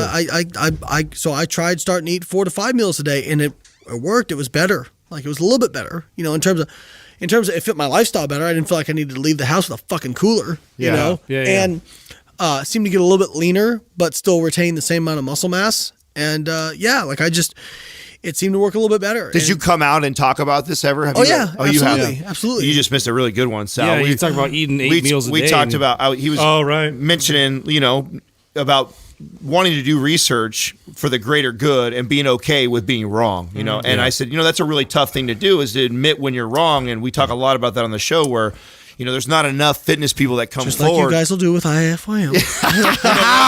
You know what? Oh, we'll get to that. No, I know that's the main event. We're at the undercard right now. Before we get to that, the reason why I had to ask you the question before I went to go use the bathroom was no wonder the one to get me drunk. Yeah, just get me a little lower the bar a little bit. Yeah, no, actually, what you don't know, it raises the bar for us. We're fueled by it. We're actually going to try and have sex. It's a performance enhancer. Yeah, we're trying to loosen you up so we can get laid. Yeah. The reason. What? Yeah. Whoa. He says he's a for sure thing already. Oh, no, shit. The reason why I asked you that question was because you were one of the first people to introduce the concept of metabolic damage and reverse dieting.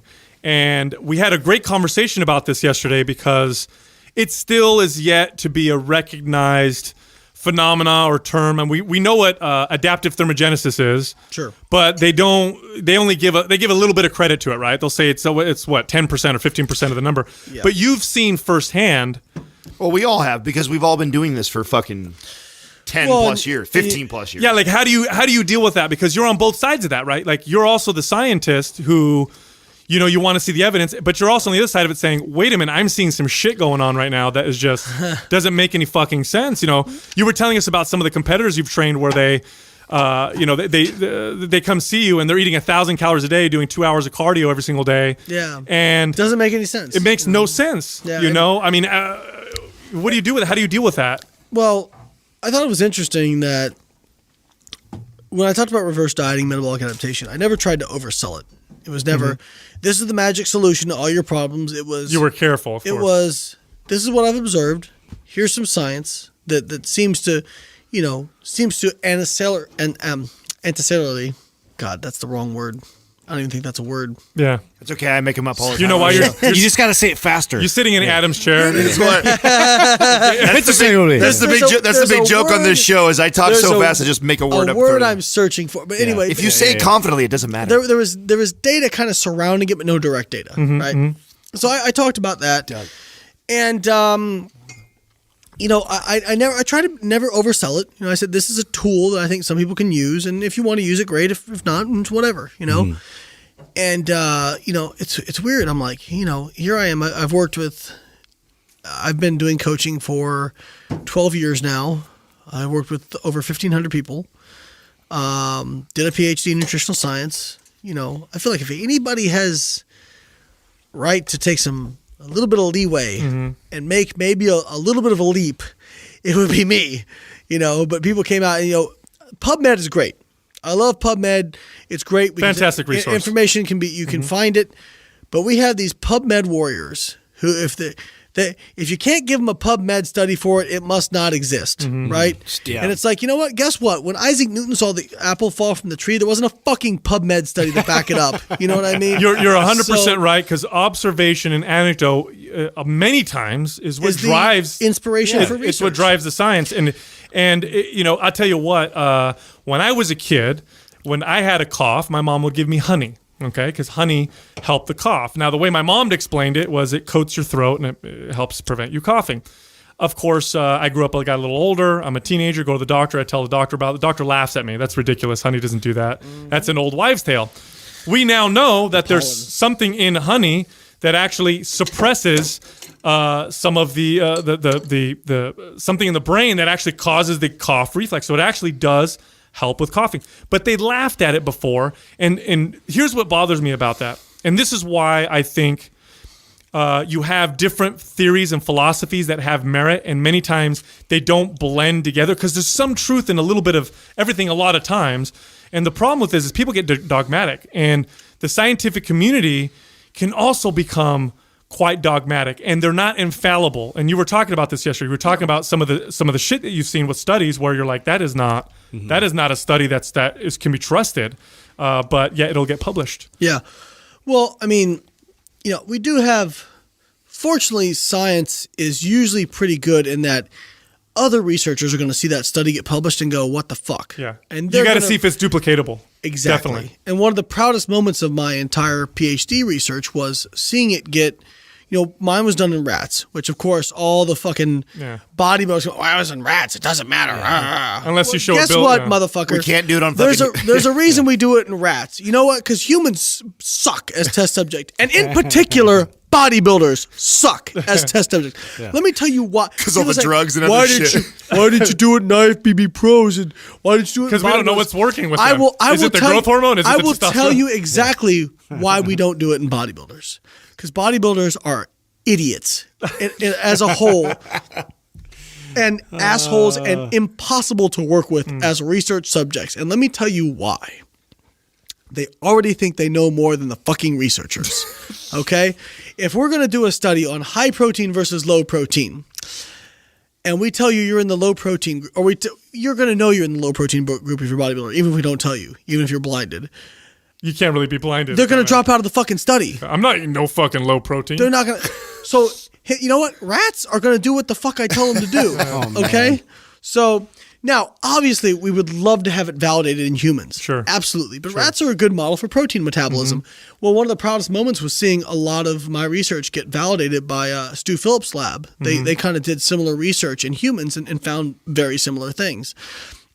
That is the beauty of science, is that if you can't reproduce it, then it wasn't legit. Here's the thing. I met you yesterday. I've only known you for a couple of days, but the impression I get is that you have unshakable ethics. You seem to be very morally driven, which for me personally, that's the kind of scientist that I want looking at things, because we've seen far too many situations where we find out that the research was flawed because this company funded it this way and these things were changed, or, they cut the study short. So instead of going 9 months, it went 6 months because at 7 months, that's when they saw side effects. So they made it only a 6-month study. We see what the tobacco industry did, what the petroleum industry did with lead when we were trying to get lead out of gasoline. All these different things that happen. It sucks because it muddies up what is supposed to be a very pure black and white objective, science. But in the end, science got it right. You know what I mean? Because the research on tobacco came out, and all this other stuff came out. Eventually. The truth. Man, let me tell you. No, it sucks that it didn't happen faster, but the truth is a freight train. The truth is a freight train. Okay? The truth is a freight train barreling 100 miles an hour down a track. Mm-hmm. You can try and slow it down. You can try and stop it. You can try and divert it. But it's fucking coming. Mm-hmm. And if you're somebody who did your shit unethically, it will come out eventually. Well, I'll tell you what. You're better off just doing it the right way from the start. I'll tell you what, though. If I debated a scientist 20 years ago on whether or not, we'll talk about marijuana since that's a subject we like to talk about, whether or not marijuana caused lung cancer, I would for sure, you wouldn't find a single scientist that would have debated that it didn't. Because, for liability reasons, to be honest with you. well, not just that, but if you look at the carcinogens that are produced or that are in the smoke, it's got more carcinogens than tobacco smoke. But for all intents and purposes, it should cause cancer. But it didn't. The studies show it doesn't cause it. And we know it's because cannabinoids have anti-cancer properties, so it's some kind of a canceling out process. But to even entertain the idea... It's kind of like protein and bone loss, actually. Right. It would have been almost impossible. And so we talked for a second. I joked around about the monster drink that you're drinking, about the aspartame. And I saw you did a recent post on artificial sweeteners, and you defended their safety. And you're also a libertarian, and libertarians, we are as a whole. That's a big arm there. Yeah, it is a big arm. As a whole, we are quite. Oh shit. We're untrusting of monolithic, monopoly type entities like government would be one of those, or even the intertwining of government and business. And which is fucking everything now. And here's the thing that I want to tell you about aspartame. Here's the problem I have with aspartame in particular. When you look at this thing in particular. Yeah, no. When you look at aspartame and you look at how aspartame got approved, and these are all facts, these are historical facts. When you look at the process that it went through, when G.D. Searle just makes you raise an eyebrow. Well, that's all. I'll give you a little synopsis. Look this up if you want to. I'm not going to have the exact dates, but when G.D. Searle first tried to get approval from the FDA asked for studies, and G.D. Searle provided them. They gave them 100 studies that they funded. They did them themselves, and they gave it to them. The FDA came back and said, we want more, and they gave them more. There was an investigation into these studies, and they found that and there were two scientists in particular. I don't remember the names of the scientists. One was a neurobiologist who was the gentleman who was responsible for removing MSGs from baby food. He was the guy that said, hey, MSGs may not be good for baby food. Let's take that out. So he looked at aspartame. He said, let's look a little deeper, examine the studies, found a lot of problems were done with the studies. And the FDA actually did a criminal investigation into aspartame, and it did not get approved. They actually had a criminal investigation. This is true now. The Attorney General at the time got paid. The G.D. Searle took the Attorney General, hired him, so he quit his job as Attorney General, worked for them. Case got dropped, still wasn't approved. Who gets elected to, who gets appointed to the committee that now is going to look at aspartame again, or at least who's in control of G.D. Searle at the time? Rumsfeld, of course, our favorite, politician responsible for going into Iraq with Mr. Bush. Anyhow, he was in charge of this. He declared, we will get it passed. This is a true story now. They had a committee of 5 scientists looking over the science behind aspartame. 3 out of the 2 said no. He appointed a 3rd, or a 6th, Now it was a 3-3 tie. The scientist in charge of it, who was appointed by Rumsfeld, then broke the tie and got aspartame approved.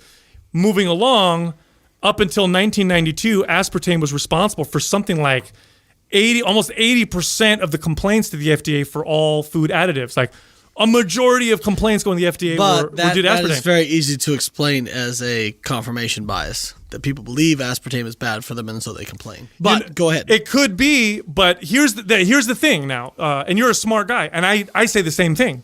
that could be a confirmation bias. However, after 1992, the FDA stopped.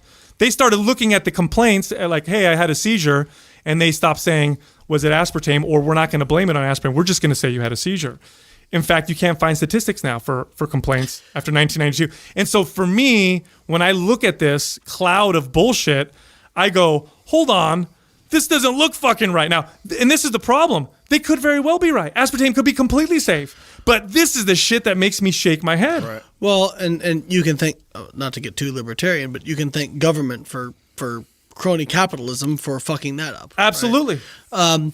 And what I'll say is all that. Which is why we're all so goddamn skeptical, right? All that may be very true. It probably is true. But when you look at the research, and even the research that's outside of funding from NutraSweet and aspartame and those sorts of things. Now, let me ask you this. When you look at all the research done on aspartame, what percentage would you say is funded by the industry? It's probably over 70%. Okay, so a good majority. A good majority. And I want to make that clear to the audience. Now, I'm not saying that necessarily means it's bullshit, but it's something you should consider. If this was a court of law, this is something that they would make a point about. They would say, hey, there may be a conflict of interest. We'd also call it circumstantial evidence. Correct. But the other thing, too, is to keep this in mind. All right. I was funded by the Dairy Council and the Egg Nutrition Center.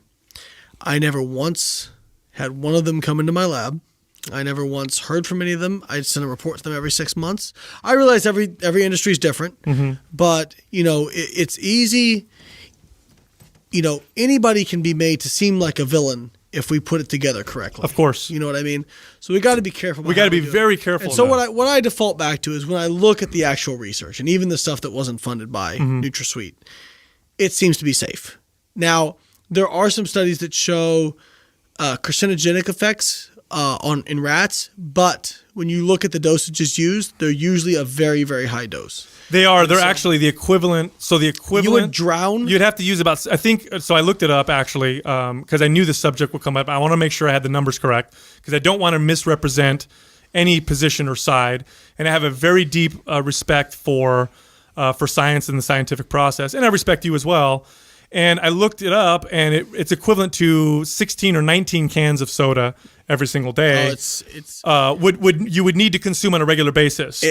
When I did the calculation, maybe there was another study I didn't see, but it was like 50 liters. Like you would actually die of electrolyte depletion before you would actually get side effects from the artificial sweeteners. Because the other thing to keep in mind is people don't realize it's not like a 1-to-1 substitution of sugar. Aspartame no, it's like was it 1,000 times? 200 times sweeter than sugar. So I'm thinking sucralose. You're literally getting milligrams. Yeah, sucralose is 600 times sweeter than sugar. Right. Now, the one thing about sucralose is it does seem to change your gut flora. Now, we don't know if that's a good or a bad or a neutral change, right? Like we just know it changes it, so we don't know about that. Well, there was a study on aspartame. It was a 22-year-long study, the longest study done on artificial sweeteners. And it connected aspartame to blood cancers, in particular with women and some with men. Now, here's what happens. And by the way, this is not the first time this has happened. And again, for me personally, when I'm ingesting something on a regular basis, when there's this cloud of doubt over it, I kind of look at it and I got to make a decision based on this. Every time a study seems to come out to show that there's a connection between aspartame or glyphosates or some other chemical that we consume a lot of in our processed foods that shows that there's a connection to cancer or some kind of disease, almost inevitably 6 months or 7 or 8 months later, they have to retract their statement. And there's all this conspiracy around why did they have to retract their statement? Was there pressure from these massive organizations? And it's kind of worrisome. It's a little worrisome to me. Like I look at this and I go, what the fuck is going on here? Like there was a huge study that showed this connection between aspartame and blood cancers, and then they had to come back and say, well, it was a correlation. We're not quite sure.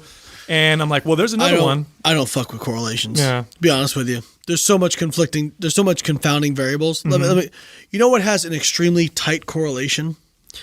Margarine sales and the divorce rates of people in Maine. Yeah.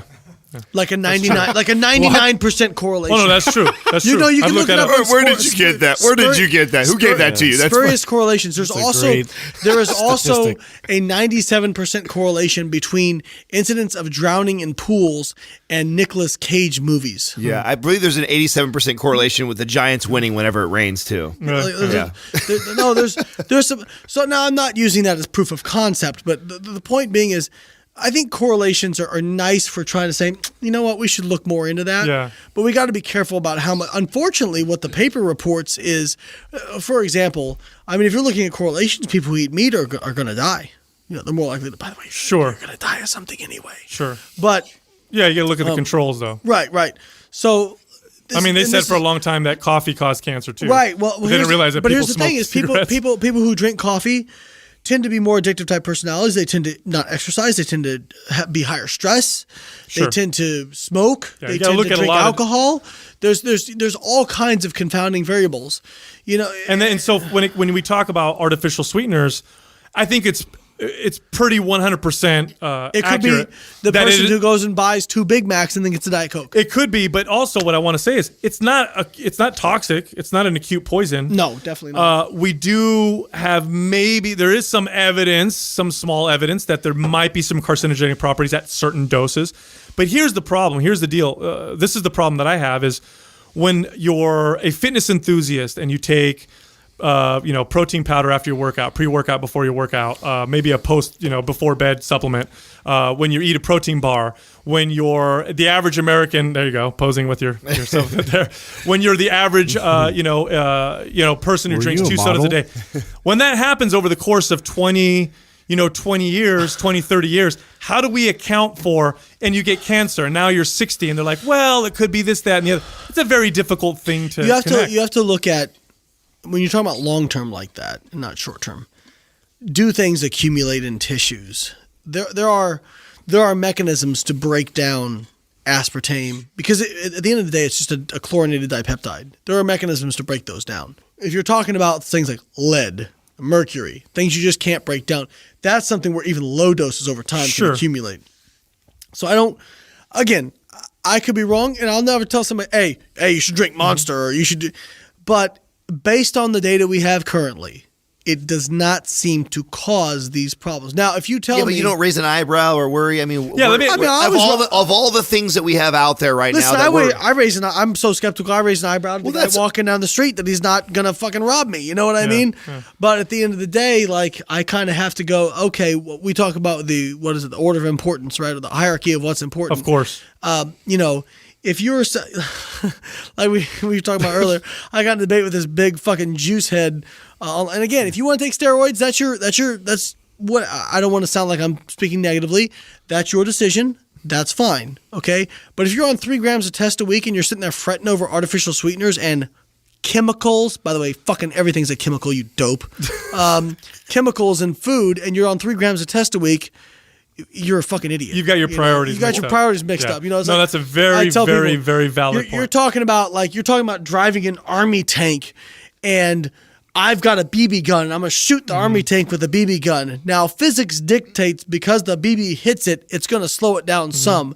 But it's not, you're not going to fucking notice it when it runs over you. Not enough to not kill you, right? Yeah. It is, okay, so literally it's the same thing as humans used to die from bacterial infection all the time. Humans used to die from, now we have antibiotics that kill the bacteria, but now we got to look at the long game. You know, you take a shit ton of bacteria, you create bacteria that are, resistant to it, or you create gut, microbiome issues. That's the long game. But the immediate game is this. Like, if I walk into the doctor and I have sepsis or I have an infection, I have strep throat, like, give me the antibiotic. Like, that's right now. And I think what you're talking about is, order of importance. Like, are you eating too much? Are you moving right? Are you doing the right type of exercise? Do you have a good relationships, with your friends and family? Are you getting enough sleep? And way down the list, then we start to look at those other types of things. Of course. But let me ask you this, okay? Because you're obviously in the business. Because here's my problem is, like, some guys like, Charles Poliquin. You got a bad cold or something. You got like bombshell. coughing Tourette's. So I feel like you've gotten a lot of clients from that area. Yes. over the I really years. should thank some of I these was going to people, say, actually. we're talking shit, but I'm like, come on. I know No, you were like totally, this because I've gotten a lot of clients that way, Oh, too. yeah, totally. But it just makes you angry when you see what they've done. Of course. But, we'll say, well, don't get piercings because the toxins, and all this shit. Don't get tattoos and all this. And you're on a gram of test a week, bro. Like, come on. You know what I mean? So it just, I guess the fear mongering is what really upsets me about stuff but you know what? It's easy to sell because you say, oh, you're not this guy had done a tour over in Australia, and I felt like my whole 2013 tour of Australia was unfucking everybody from everything that a certain individual had come through and said. And they said, Did you say unfucking? Unfucking, yes, because We they gotta, were. pull Australia was fucked. I went to the land down under and unfucked it. So Sounds like a song. So I unfucked from a land down under. Sorry. He's your guy, right? They're like, he doesn't say much, but every once in a while he just drops. He's our one-liner, bro. That's it. You're man. picking That's up on it. that now. Sorry. Oh yeah. Cheers to you, sir. Cheers to you. So, but this girl, she was like, they told me that the reason I wasn't losing fat off the back of my thighs was because my makeup wasn't organic. And I was just like, I had to go. Well, no wonder you're so passionate about that shit, bro. I had to go. 5 breaths. It's Bro, so. do you know what we saw the other day? Organic candy. No. Organic candy or organic Doritos. Oh, organic Doritos, yeah. I want to ask you about this because you are. Do you see this eye twitch? Yeah. So it might be the aspartame. So Neurotransmitters. Oh my God, it's happening. Real time. Yeah, excitotoxin. All right, Dave Asprey. I know all the keywords. Spray. Glutamate, excitotoxin. Oh, I heard you love Dave Asprey. We'll talk about that in a second. We'll get there. Great. So you're considered somewhat of a leader in the fitness muscle building industry, and probably the main money maker in the muscle building industry is supplements. How do you see in terms of the trend of that? Do you see it moving towards more organic, non-artificially flavored or colored type supplements, or you don't see that at all? No. So you shake that. No.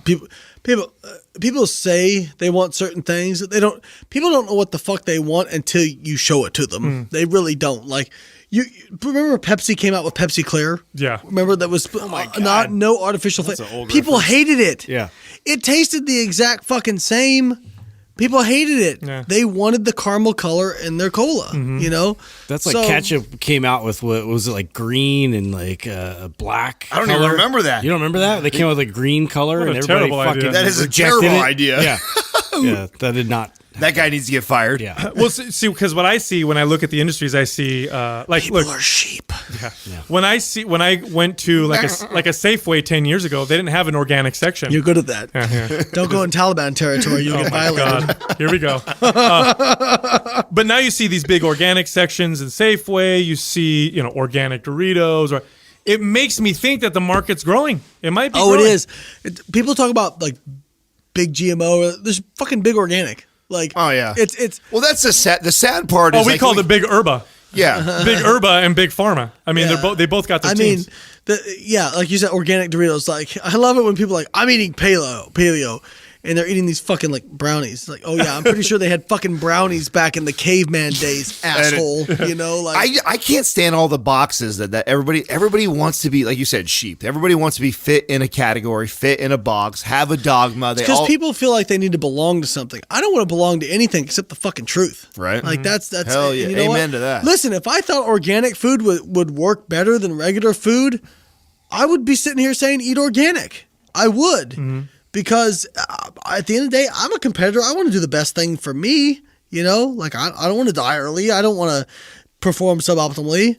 But if there's just no data for it, I'm not going to sit there and bullshit people. Well, let me ask you, what do you think about when was it last year or 2 years ago where the World Health Organization put glyphosates as, and for the listeners, glyphosates are the herbicides that GMO plants are designed to withstand. Right. And that's why you blast the shitload of glyphosates on them to kill weeds.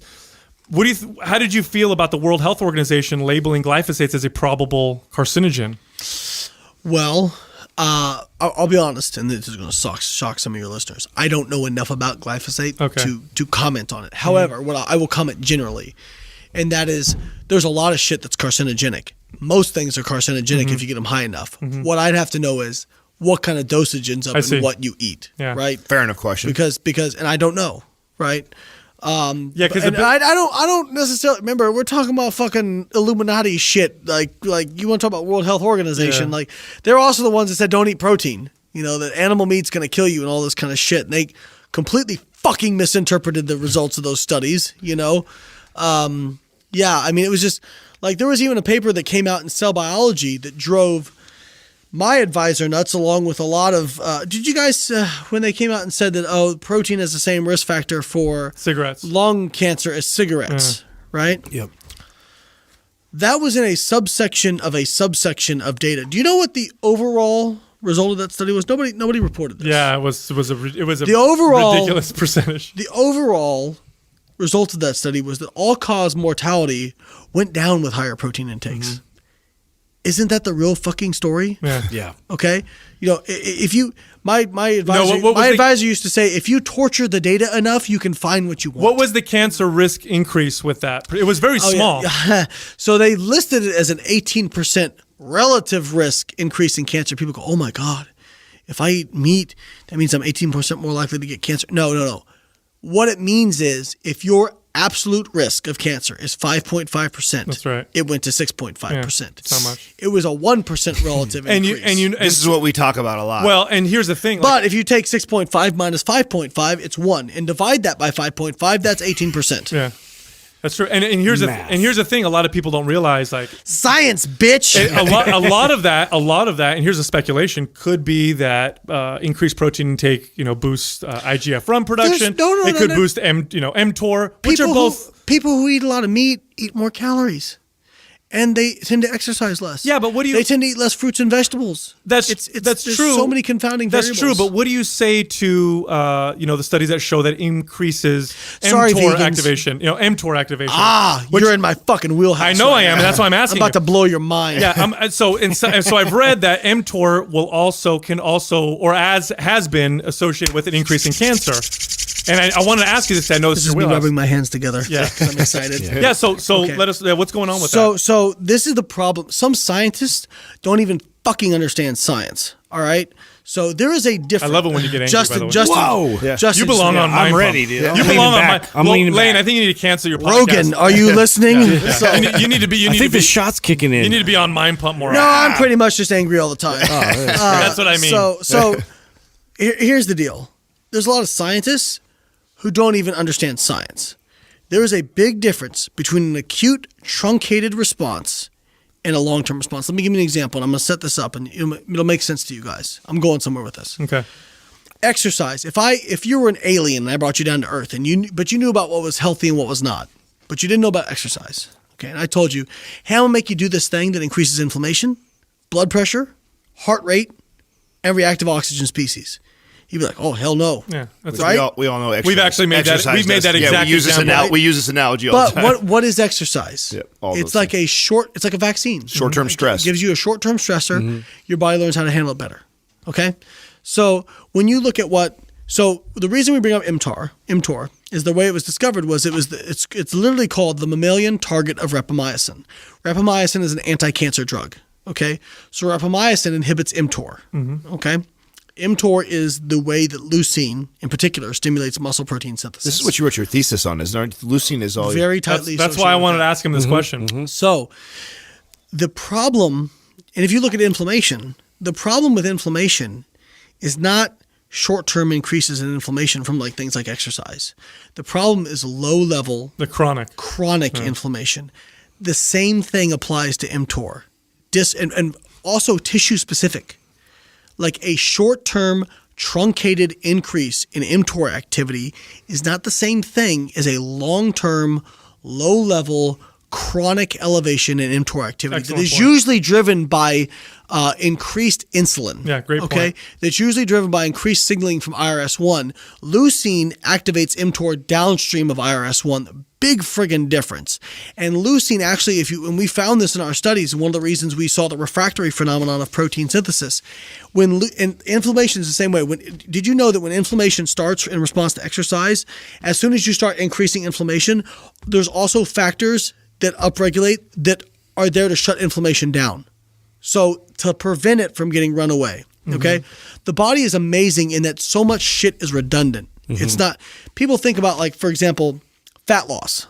Like, if you think about insulin, right? Like if you release insulin, it inhibits fat loss. So people think, oh, when you release insulin, you can stop all fat burning everywhere. No, fat burning and fat storage are always going on simultaneously. It's the relative rate of each that's going to determine whether or not you lose fat, gain fat, or maintain. Sure. Right? At the end of the day, Same that's thing the for bottom muscle protein synthesis. When muscle protein synthesis goes up, muscle protein breakdown actually goes up too. The absolute increase. But it's just that muscle protein synthesis is greater than muscle protein Now, I want you to breakdown. stop right there because that's a very, very important point that you just made, because there's so many studies that will show supplement X increases protein synthesis by this much, but at the end of the day, they don't show that it built more muscle. Right. They just show that increased protein synthesis. And that was one of the big things with my thesis. We want to actually look at muscle mass and not just muscle protein synthesis, because it's just a short-term marker. But my point I'm going back to is that, yes, we should always be concerned about certain things, but we have to go back and look at, okay, do high protein diets increase the rate of cancer in an actual intervention study? And the answer is no, it doesn't, right? So we can do all this stuff with IGF-1 and mTOR. It doesn't fucking matter. Right? Just like muscle protein synthesis doesn't fucking matter if it doesn't actually increase muscle mass. That's right. Right? And at the end of the day, now here's what I want to ask you with that. So, like, let me give you one more example. Okay, go. Fasted cardio. If you do fasted cardio, you burn a greater percentage of body fat from adipose tissue. Good one. But you don't burn more absolute body fat. You your don't calories are lower. lose more body fat than you do if you have fed cardio. The reason being that the thermogenic response is lower. Okay? So we can look at this short-term measure and say, oh, we get an increase in fat oxidation, right? But if it doesn't actually produce more body fat loss, who gives a flying fuck? Yeah. Okay? And that's why when we did my experiments for my graduate research, the last experiment was actually looking at body composition and muscle mass and these sorts of things, because we had to find out, does it actually make a difference? I remember I went insane at so experimental biology is like the Super Bowl for nerds, right? It's like the Arnold Classic for nerds, right? According to Sal, it happens multiple times a year.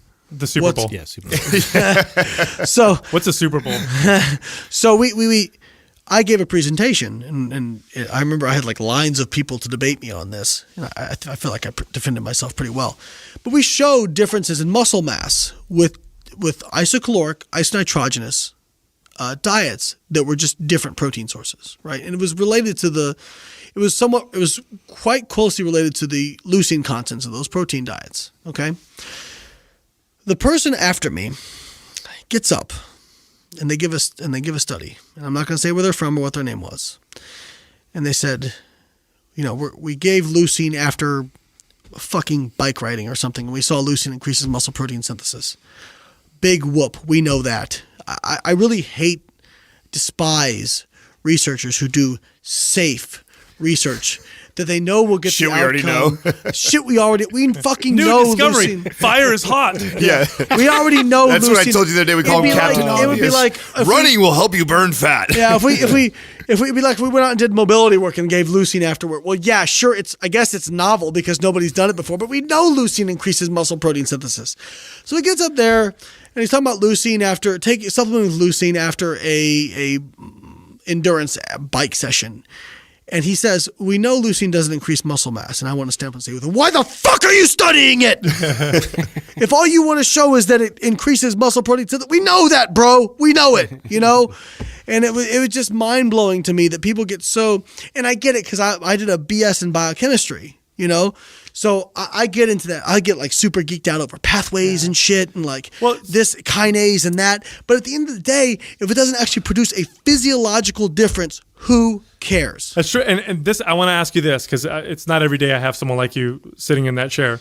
In You regards never to have somebody like me sitting in this oh chair. shit, Well, bro, you better back up a little bit. only there. person with a large. I don't know. Your ego matches ours. Adam. So you fit right in. So regarding mTOR, we do know that protein does seem to activate it, Yes. but does it increase cancer? That's a completely different story. Right. However, you already have cancer. Let's say you already have cancer. Okay. There are some studies that show that reducing or limiting protein intake may make the cancer more sensitive to chemotherapy or may reduce its proliferation or its ability to grow, which is completely different. And I want to state that because people will bring those studies up and say, when I have cancer, when these studies that show people have cancer, when they drop their protein intake, that the way they respond to chemo or their survivability goes up, which is very, very different. I don't know if you're familiar with some of those studies. So I'm looking at a study right out of our lab. A high protein, moderate carbohydrate diet fed at discrete meals reduces early progression of breast tumorigenesis. Okay. So this was versus a high carb diet. Mm-hmm. Okay. Now I think where a low protein diet, I don't want to say low protein, not high protein. Right. For example, ketogenic diet seems to be beneficial for treating cancer. Yes. Right. Yes. So, Intermittent fasting and there's lots of the few things. I think the application of fasting to start a ketogenic, if I found out I had cancer tomorrow, what I would do is I'd go on a 24-hour fast and then I would start a ketogenic diet. Mm-hmm. Okay. By the way, all you fucking fitness people out there doing what you think are ketogenic diets that are like 300 grams of protein. That's not ketogenic. It's not fucking ketogenic. That's Atkins. Do you guys like how much I drop F-bombs on here? I love it. Have you ever listened to our show? I'm very passionate about what I do. Do you ever practice? By the way, did you know that protein's the magical fucking macronutrient? So association, did you know that they've actually shown that you're more likely to be intelligent if you curse more? So Get the fuck out of here. Fuck you, man. Do you practice? So- do you practice fasting? By the way, do you ever? I don't. Really? No, I don't. Come on. How do you Come not on, fuck everybody's doing it. How do you not fuck around with that? You've got to. I mean, that sounds like something. You got to be really- interested in. Just try it. Hey, I tell you what. All the A lot peer of pressure. bad shit happened by people starting with that. If we don't get you to smoke weed before this day is up, we're going to get you to fast. Come on, Don't man. feed Well, me you're some of more the- likely We're to gonna get me to blow smoke your weed. I can mind. promise you that. Listen, if you look at the data on fasting and what people are trying to do with it, Oh, yeah, Oh, we don't don't. go there. Okay, That's let's not go where people are fucking turning it around into this way to burn hang fat. on, you're the motherfuckers that brought it up. Well, yeah, but so it doesn't intrigue you at all to play around with it from at a all. health Just looking at the science. Yeah. So, yeah, just looking at what is out there for the health You benefits. get and very similar benefits from just a higher protein, reduced carbohydrate diet. So what I would say is you could do lower even calories. if you were somebody who was already on that type of a diet. If you're calorically restricted and it's higher protein, you're going to get most of those insulin sensitizing benefits. I mean, we saw in our lab just putting people on a 30-40-30 diet. In 3 weeks, their blood markers, they were no longer metabolic syndrome. But see, here's the thing: because we're in fitness, we tend to put everything in the sphere of burn fat, build muscle. Insulin, hormones. Fasting wasn't anabolic. Yeah. Well, here's the thing. That's stupid, and that's by the true. way. There's people going around right now with the Nobody's- trying to market. Fucking Actually, no, there is anabolic fasting. There is. I thought you were Right. saying I was stupid. I was like, No, hang on now. That the people that think that are stupid. That there's people right now that are marketing. I've only had 3 beers, not 4. Once Yeah, I get to 4, I'll be stupid. No, there's people that are marketing that right now. I mean, and that's Bottoms what up, we buddy. don't like. Doug, go get more That's why beers. I was interested in if you've played around with it because. I'm curious to some of the benefits that it's shown in the uptake in growth hormone production, the neurogenesis. Yeah, there's things Oh, like. You can do it for everyone. Don't do it for growth hormone. Growth hormone means fuck all. Yeah. Well, here's the stuff that really. See, he's trying to make me stupid. Here comes beer number 4. Here you That's his go. job. Here's the thing that really fascinates me with fasting is how it increases the rate of apoptosis of older cells, and then when you refeed yourself, you get these newer cells. There's some preliminary evidence showing that fasting is could be a viable treatment for autoimmune disease.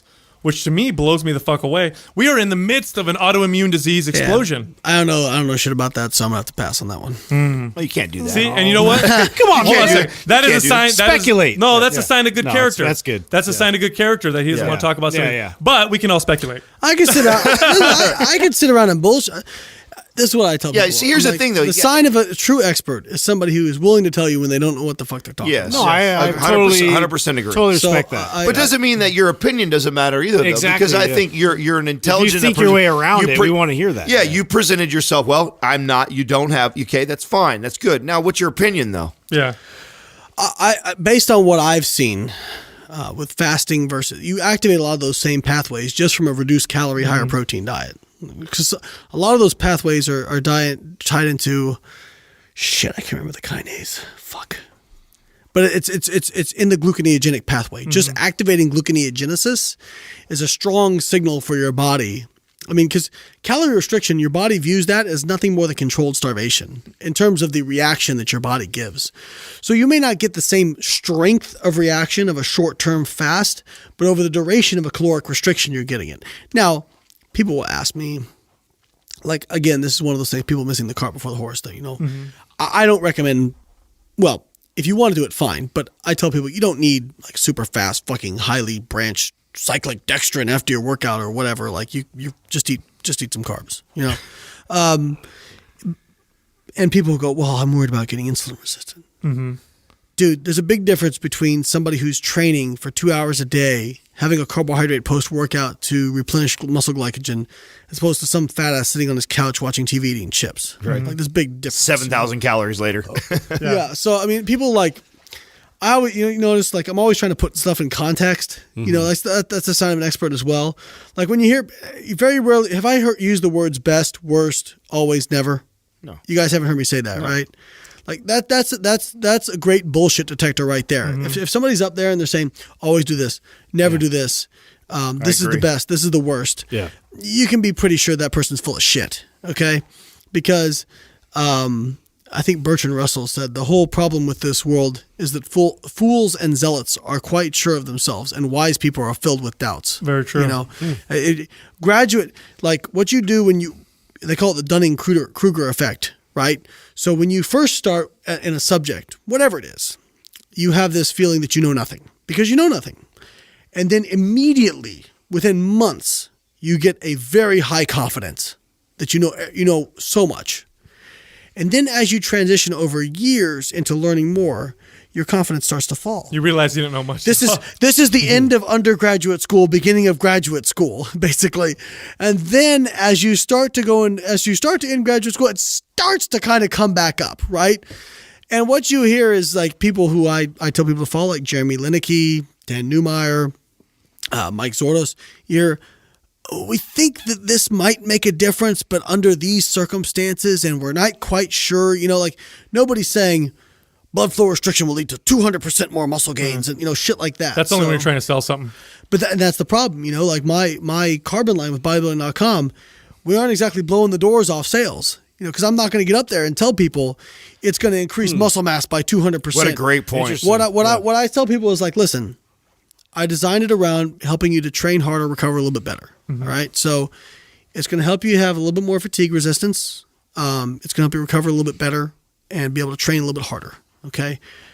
But I'm not saying go not pay your health insurance bill so you can buy Carbon Prep and Recover and Carbon Build. Like I'm not saying, if you're not taking care of all the other shit, the order of importance, this isn't going to matter, And so, full credit to bodybuilding.com. They have never tried to force me to market it in a way that's not genuine. And actually, to their credit, that's smart because that's not your brand. Well, your brand. If you did that right now, if you came out, and I'd lose my core. Of course, you'd sound like a. I'd probably sell more in the short term. Yeah, but in the long term, you'd fuck. But you know what? At the end of the day, the best sleep aid is a clear conscience. Yeah.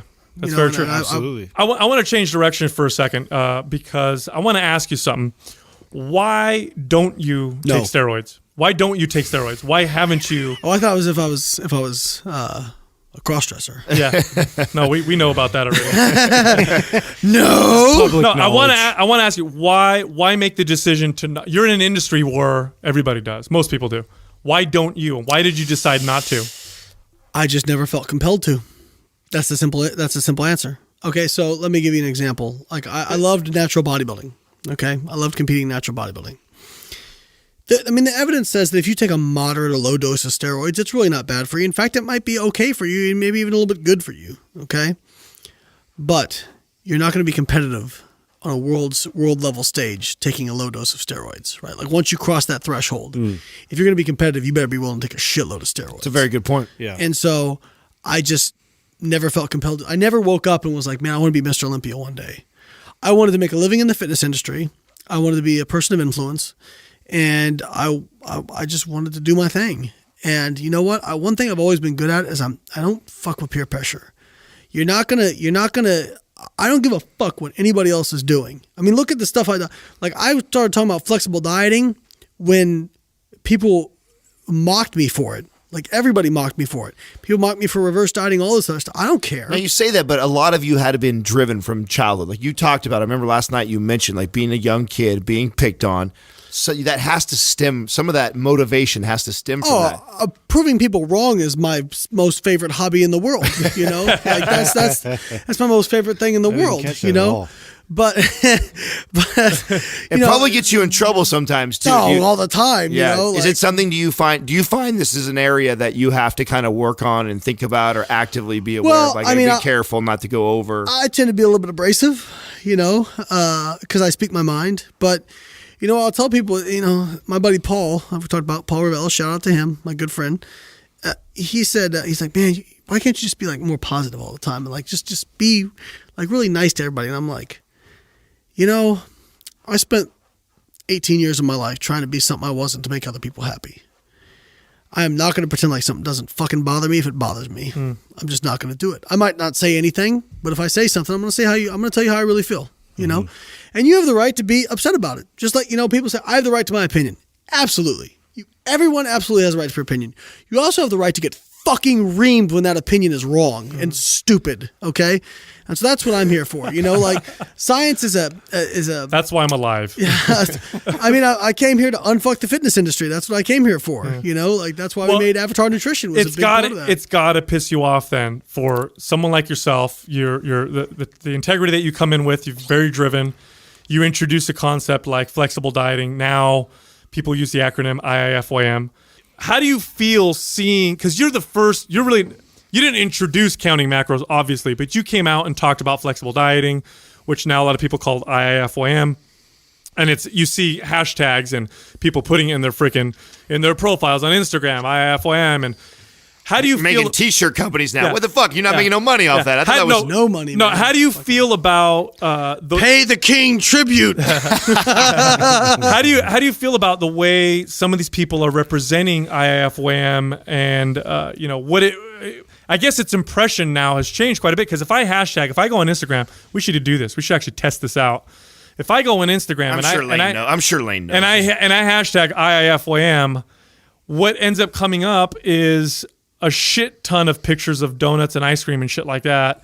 And when I look at some of these people's profiles, that's all it is. Actually, it's a lot of shredded people, to be honest with you. Yeah. Do it real quick. Let me see here. Hold on a second. There's some pretty lean people. Iifym. Oh, that must suck for your bias. Iifym. Let's look at it. Hold on a second. I got it. Oh, yeah. But there's kind of this impression that that's what it represents now. Yes. I mean, how do you feel about that? Because I've heard you explain what it means, how you define it, and it sounds different. Well, actually, maybe you should explain it first. What is flexible dieting? So, the idea of flexible dieting is you're not. There's no foods off the table. Okay, your nutrition intake is a budget. Actually, it's quite a few attractive females on there. Actually. You see hot chicks. Well, then click on her page and see if 80% of her posts are. Yeah, and you see a lot of. Sorry, honey. Yeah, no So did you just call me honey? He did. You as well. That's not a bad one right there. Sweet. Anyway, continue. He's got beautiful skin. So the idea is that your daily intake of calories is a budget, right? And if let's take that example of a budget, right? So if I make $1 million a year, if I want to go out and buy a $100,000 sports car, is that all right as long as I can still pay my mortgage? I can still put money away from retirement. I can still, put money in my kids' college, take care of my responsibilities. Right? Is that all right? Yeah. I think everybody would agree that's But okay. some people would Well, say the reason why I don't like that, and I don't like Hey. using that, is because a dollar bill in that representation is not the same as a dollar bill in nutrition, because not every $1 bill of nutrition is exactly the same. Yeah, right? so- That's like saying a calorie is the same. Hang on. Well, someone might disagree and be like, it's like 100. Oh, we're gonna it's like make the taking calories a calorie. Well, it's Let's like go. making $1 million and taking $100,000 and spending it on, I don't know, hookers and crack. Fun could be fun. Could also be bad. Ooh, Could kill hookers you. and crack. Well, only if it gonna takes buy over in. your life. I think Anyway, go ahead. I'm sorry to interrupt. Continue. I think we're getting a little bit outside the scope. Way outside. So, I mean, we're speaking from personal experience here, because I've never spent $100,000 on that. 70, Maybe 80. 80. So, I mean, we're libertarians. So, I mean, if Yeah. somebody wants to do that, that's their business, Of course. right? Yeah, So, of course. my point would be that for that person, as long as they can, and by their budget, I mean by their responsibilities, hitting their protein, carb, fat intake, making sure it's a because the thing is, if you're eating junk food all the time, it's going to be very hard to hit a macronutrient compositional diet that's friendly towards positive body composition, right? Because if all you eat is Pop-Tarts, you're not getting enough protein, you're not getting enough fiber, right? You're getting too many carbohydrate for most people. So Have you heard of Soylent Green here in the Bay? Is it Soylent Green? Is that what they call it? Or Soylent is Have you heard protein. of Soylent here are in the those Bay the Area? guys that are trying to basically like make it so you just drink your Just one shake for It's all perfect All macros, nutrients. proteins, fats, carbs. Watch out for that mic there. It goes We got flaccid him angry. sometimes. Look at that. Yeah. Here comes the producer. It's What the hell has he done to my mic? It's all proteins, fats, carbs, Fix and, that robot and penis. calories, and yeah. vitamins and minerals, and Doug's they on don't eat. it. They don't eat food. There we go. And this was a movement here in the Bay Area because people wanted to just work. It's gamers, right? Yeah, gamers too. and engineers. So that's an extreme case, of course. But yeah, you can hit your macros. If I ever get to the point where I just don't want to eat anymore, I think it'd take me out to pasture and shoot me. It's pretty sad, right? that's a great point. So you're saying if you eat junk food all the time, you're not going to hit your macros. You're not going to hit your macros. Yeah. And the other thing is that I think that the other thing is, and I always put constraints on if it fits your macros with fiber. You have to get enough fiber because fiber is thermogenic. And, there's a lot of foods out there. We talk about calories. I wrote an article about is a calorie a calorie. Okay, so there is this thing called thermic effective food. And we know that protein and fiber have quite a bit greater thermic effective food than carbohydrate and fat. Carbohydrate and fat are about the same. Fat seems to be like 2, 3, 4%. Carbohydrate like 5-ish. Protein's like 30, fiber's like 30, right? So you get a big book. But thermic effective food only accounts for about 10% of your daily caloric burn. But that being said, it's still a difference. It adds up. I mean, if you look at comparing diets that are higher in protein versus lower in protein, isocaloric, people higher in protein tend to lose more body fat than people who are lower in protein. But again, we talk about order of importance. Right. Okay. So order of importance is at the end of the day, you can't just eat however much protein and fiber you want and not gain weight or stop yourself from losing weight. People ask me, can you store protein as body fat? Yes, but it doesn't. It's less likely that'll happen. What's more likely is the protein, if you're excessively eating it, creates a caloric cushion for carbohydrate and fat to be stored as body fat. Now, if you got protein, like let's say you're eating theoretically no carbohydrate, no fat, and all protein, right? Just pounds of meat a day. First off, your digestive system would feel like shit. And you'll die. But you could store it because you can that carbon skeleton is some proteins are ketogenic, which can then be made into fats, or they are gluconeogenic, which can be made into carbohydrates, which then can be converted through de novo lipogenesis to fat. Now, is it more difficult? Is it more difficult to overeat on protein and fiber and vegetables? Absolutely. But it doesn't mean it can't be done, right? So what I try to get away from people is, like let's take paleo, right? Is the overall message of paleo a bad message? Eat more protein, eat more whole foods, eat more fiber, eat more vegetables. It's not a bad message. The problem is when people become fucking dogmatic about it. Like, you can't have dairy and you can't have beans because, it just becomes retarded. You know what I mean? We have to look at it's the same thing with people, and I'm getting a little bit off topic, but You're not actually. It's not. Exactly. We know. We know. I think all foods. Everybody is affected differently in all foods. We know that. Well, I'm very fascinated. I think our audience is going to be is going to be a little surprised to find that we actually agree on most of this, because you I sound figured we would. You sound a lot like we do, and that's why I asked you how you felt about the current climate around flexible Or do diet. you feel like it could turn into a dogmatic process? Anything can be dogmatic. Anything right? can be dogmatic. Absolutely. I mean, you get people who are too far on one side of the fence on Iifym, right? They're trying to force junk food in as much as That's they what can. we've dealt with. That's a what lot. we see a lot of. And I mean, like people have said, Layne, are you saying that I could just have all dextrose, protein shakes, and a fiber supplement, and hit my macros and an oil and I would be the same? I don't know. I think when you take anything to an extreme, it's probably not a great thing. Like I think that you can take anything to an extreme. God damn, you're not even. Here's the thing: you're not dogmatic at all about it. And I knew this would happen. I knew we would talk about this, and you would make sense. I hate zealots on any side. See, here's the thing, and here's why we made the T-shirts that said things like "Iifym sucks." There's a lot of people on social media. Say T-shirt. Yeah, I like your shirt, by the way. That's a great shirt. My shirt, by the way, says "Make America Science Again."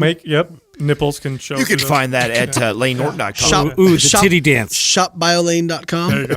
Do we get that on video? Tits not included. There's a lot of people who on Instagram will misrepresent it and will say things like, "It doesn't matter. Eat these things. It fits your macros." They'll post these crazy. Even if it's not misrepresenting, here's the problem that I have as somebody who's trained thousands of people is.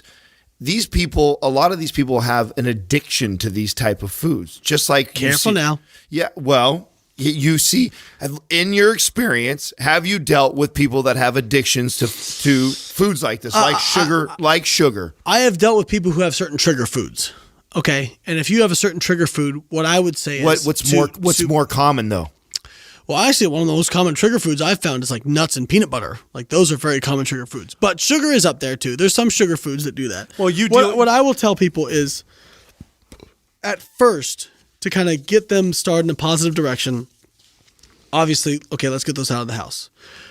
But eventually, I would like people to be able to moderate things, because it's usually not a reasonable idea to think that people are just going to be able to cut whole foods out of their diet. Now, that being said, sometimes this requires counseling. Like a lot of people don't.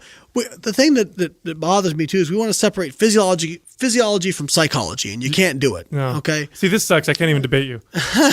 There's, like if we go in a room, or if we go in a house, if I take you guys into a house, and it has like 6 doors from the main room, and I say you guys can go anywhere you want. But for the love of God, do not go behind door number 6. If you go behind door number, God help you if you go behind door number 6. What do you want to do? Go to door number 6. Whoa, what the fuck is in there, right? So there was actually a study where they took people, and I can't remember the name of the researcher, and I can't remember the reference. I just know I read it. They took people who had no real history of dieting, and they said, we want you to avoid cookies. And what they found was they got increased incidence on cookie binging. Yeah. On people, and they when they interviewed them, they said, I wasn't even a big cookie person, but once you told me I couldn't have it, it was like, So I think it depends on where you're at, right? So if you're somebody who you have these trigger foods, I think initially to kind of get yourself under control, getting them out is a reasonable thing to do. But it's probably not reasonable to expect that you'll never be exposed to that food again. Right? It's funny. You are actually going step by step on the playbook of what some of the cutting edge drug addiction researchers are saying. Believe it or not, they will literally say if you're an alcoholic or you're addicted to cocaine or whatever, we go through a period of abstinence because we want to reset your tolerance, right? And then we want to teach you how to moderate. You got to learn because moderation. people are like, this is the thing. But you're afraid to use the word addiction, but you're literally following the playbook of what some of these scientists will do. And here's the thing is like, I thought about this for a while with regards to alcohol. Like, I think complete abstinence might not be the best way to do it. They're finding it isn't. Because what happens? Somebody has one beer and they feel like they failed and they just go into fuck it mode. All in. Right? Yeah. That's 100% what they're finding with the current research. Yeah. Is they're finding that people go either on the wagon Dr. or Andrew Hill. do you know who that is? I don't. Oh, you look into Dr. Andrew Hill. We had him on the show one time. It was great. The research and stuff that he's doing in this area. And he's got 4 or 5 facilities across the United States right now. He did. Yeah, I don't think he's you'll enjoy the research on that for sure. Very fascinating stuff. But some of the and what you're saying makes complete sense. And here's the thing: there are a lot of people misrepresenting what flexible. I hate labels, right? Because it can become dogmatic. Anytime you label something, it can become something you identify with, right? Right. But there are people misrepresenting what you may have brought into the fitness industry. Because let's be honest, when you came into bodybuilding, when you came into the fitness industry, the way people who were fit ate was they ate the same fucking food 6 times a day. Tilapia, rice, So- and asparagus. And they didn't have anything else. Well, And that's that- really every what single motivated day. you, wasn't it? That was a big part of what you're motivated. That's how I found you, was the counterculture to that bullshit. Yeah, well, the flexible dieting didn't start out about being about Pop-Tarts. It started out being about, well, I think I would like to have turkey instead of chicken. You know what I mean? Oh my god! Like, Can we just stop for a second? Yeah. That is, I want people to understand that. Like, that's so reasonable. that is how it started. Some of the shit that we see now, the stuff that we rail against, they should call it something different. But you're 100% right. well, I mean, I think that some people went to extremes to prove the point, right? Like I ate an ice cream sandwich every single day of my prep in 2010 and got shredded to prove a point. That, okay, like I took care of my fiber, I took care of my protein, I took care of my carbohydrates. Yeah, but doesn't a part of you think of that? Don't you feel kind of like the guy who's standing at like an AA meeting and having a beer and telling everybody that? Not really. You don't feel that way? No. You got to feel that way a little bit, because a majority of people struggle with these triggers and addictions. And I mean, obesity is an epidemic. We know that, right? We have an issue with that. We have the percentage is ridiculous amount of people that are overweight and obese. It's like we're as fitness leaders, I feel like we're looking at this community of people, the world, and a majority of them are grossly overweight. And as fitness, and what we've told them over the years is eliminate this, eliminate that. you're right. Eliminate this. Well, and this is where we're very we've much gotten so. fatter. This is where we're very much so alike, because I'm not a fan of demonizing things either. I'm not a fan of I mean, we know this too. As trainers, God, I look back and I feel so guilty. The first probably 5 to 10 years of my fitness career, demonizing fat. Telling people, oh, stay away from fat, stay away. But that's what we were being taught. That's the studies that were being thrown in our face. Like, we didn't know any better. So that type of stuff is what scares me. And what scares me in my experience is seeing all these people that I see that struggle with this binge eating and these cravings and whatever. I don't know enough to argue with you about the science that supports whether it's truly a craving or a psychological thing. At the end of the day, I know there's an issue. And I know that I have an opportunity to impact all these people. And I know, because I was one of those trainers 10 years ago that used to be like, look, I could eat all this, I could do this, and I could still look this way. But what I didn't realize was I'm kind of flaunting around something that these people are psychologically battling with at home as a major struggle. Well, that's why I think education is important, because, I think you can make any movement bad if you take the subculture of it and use that as a representation of what everybody does. Excellent. Right. So, Great point. like you could be like, well, fucking MMA sucks because look at these assholes walking around in affliction shirts. You know what I mean? No, that's a very good point. You could do that. But, I think the idea, because look, when we go out, we had Mexican food last night, right? Like, not clean. So it was filthy as hell. Filthy. Built. So is it better to just go into fuck it mode? And, okay, well, let's go get ice cream and this and that.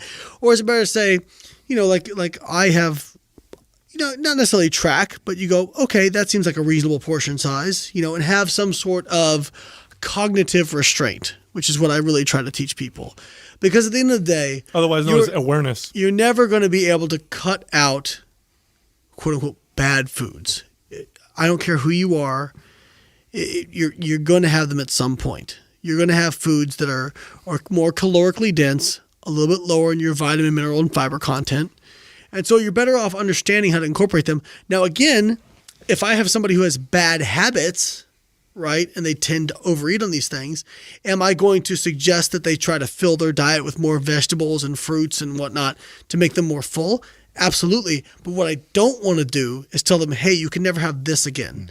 Because when you do that, and there's studies to show this, that if and there was actually a study done by a guy named Westenhofer, and I may butcher it. I think it was cookies. I could be wrong. They took people who were either restrictive dieters or who were flexible dieters, who would allow themselves other foods. And they brought them in, and I may butcher this study, but the gist of it was this. They told the two groups, everybody, you have to eat at least one cookie. You don't have to eat any more than that, but you have to eat at least one. And what they found was a much higher incidence of binge eating. They called it disinhibition in the people who were restrictive dieters, because they did not understand how to moderate that. Of course. Right? It was just an on-off switch. Of course. Now here's now that's 100% my experience working with Chad, give me my beer.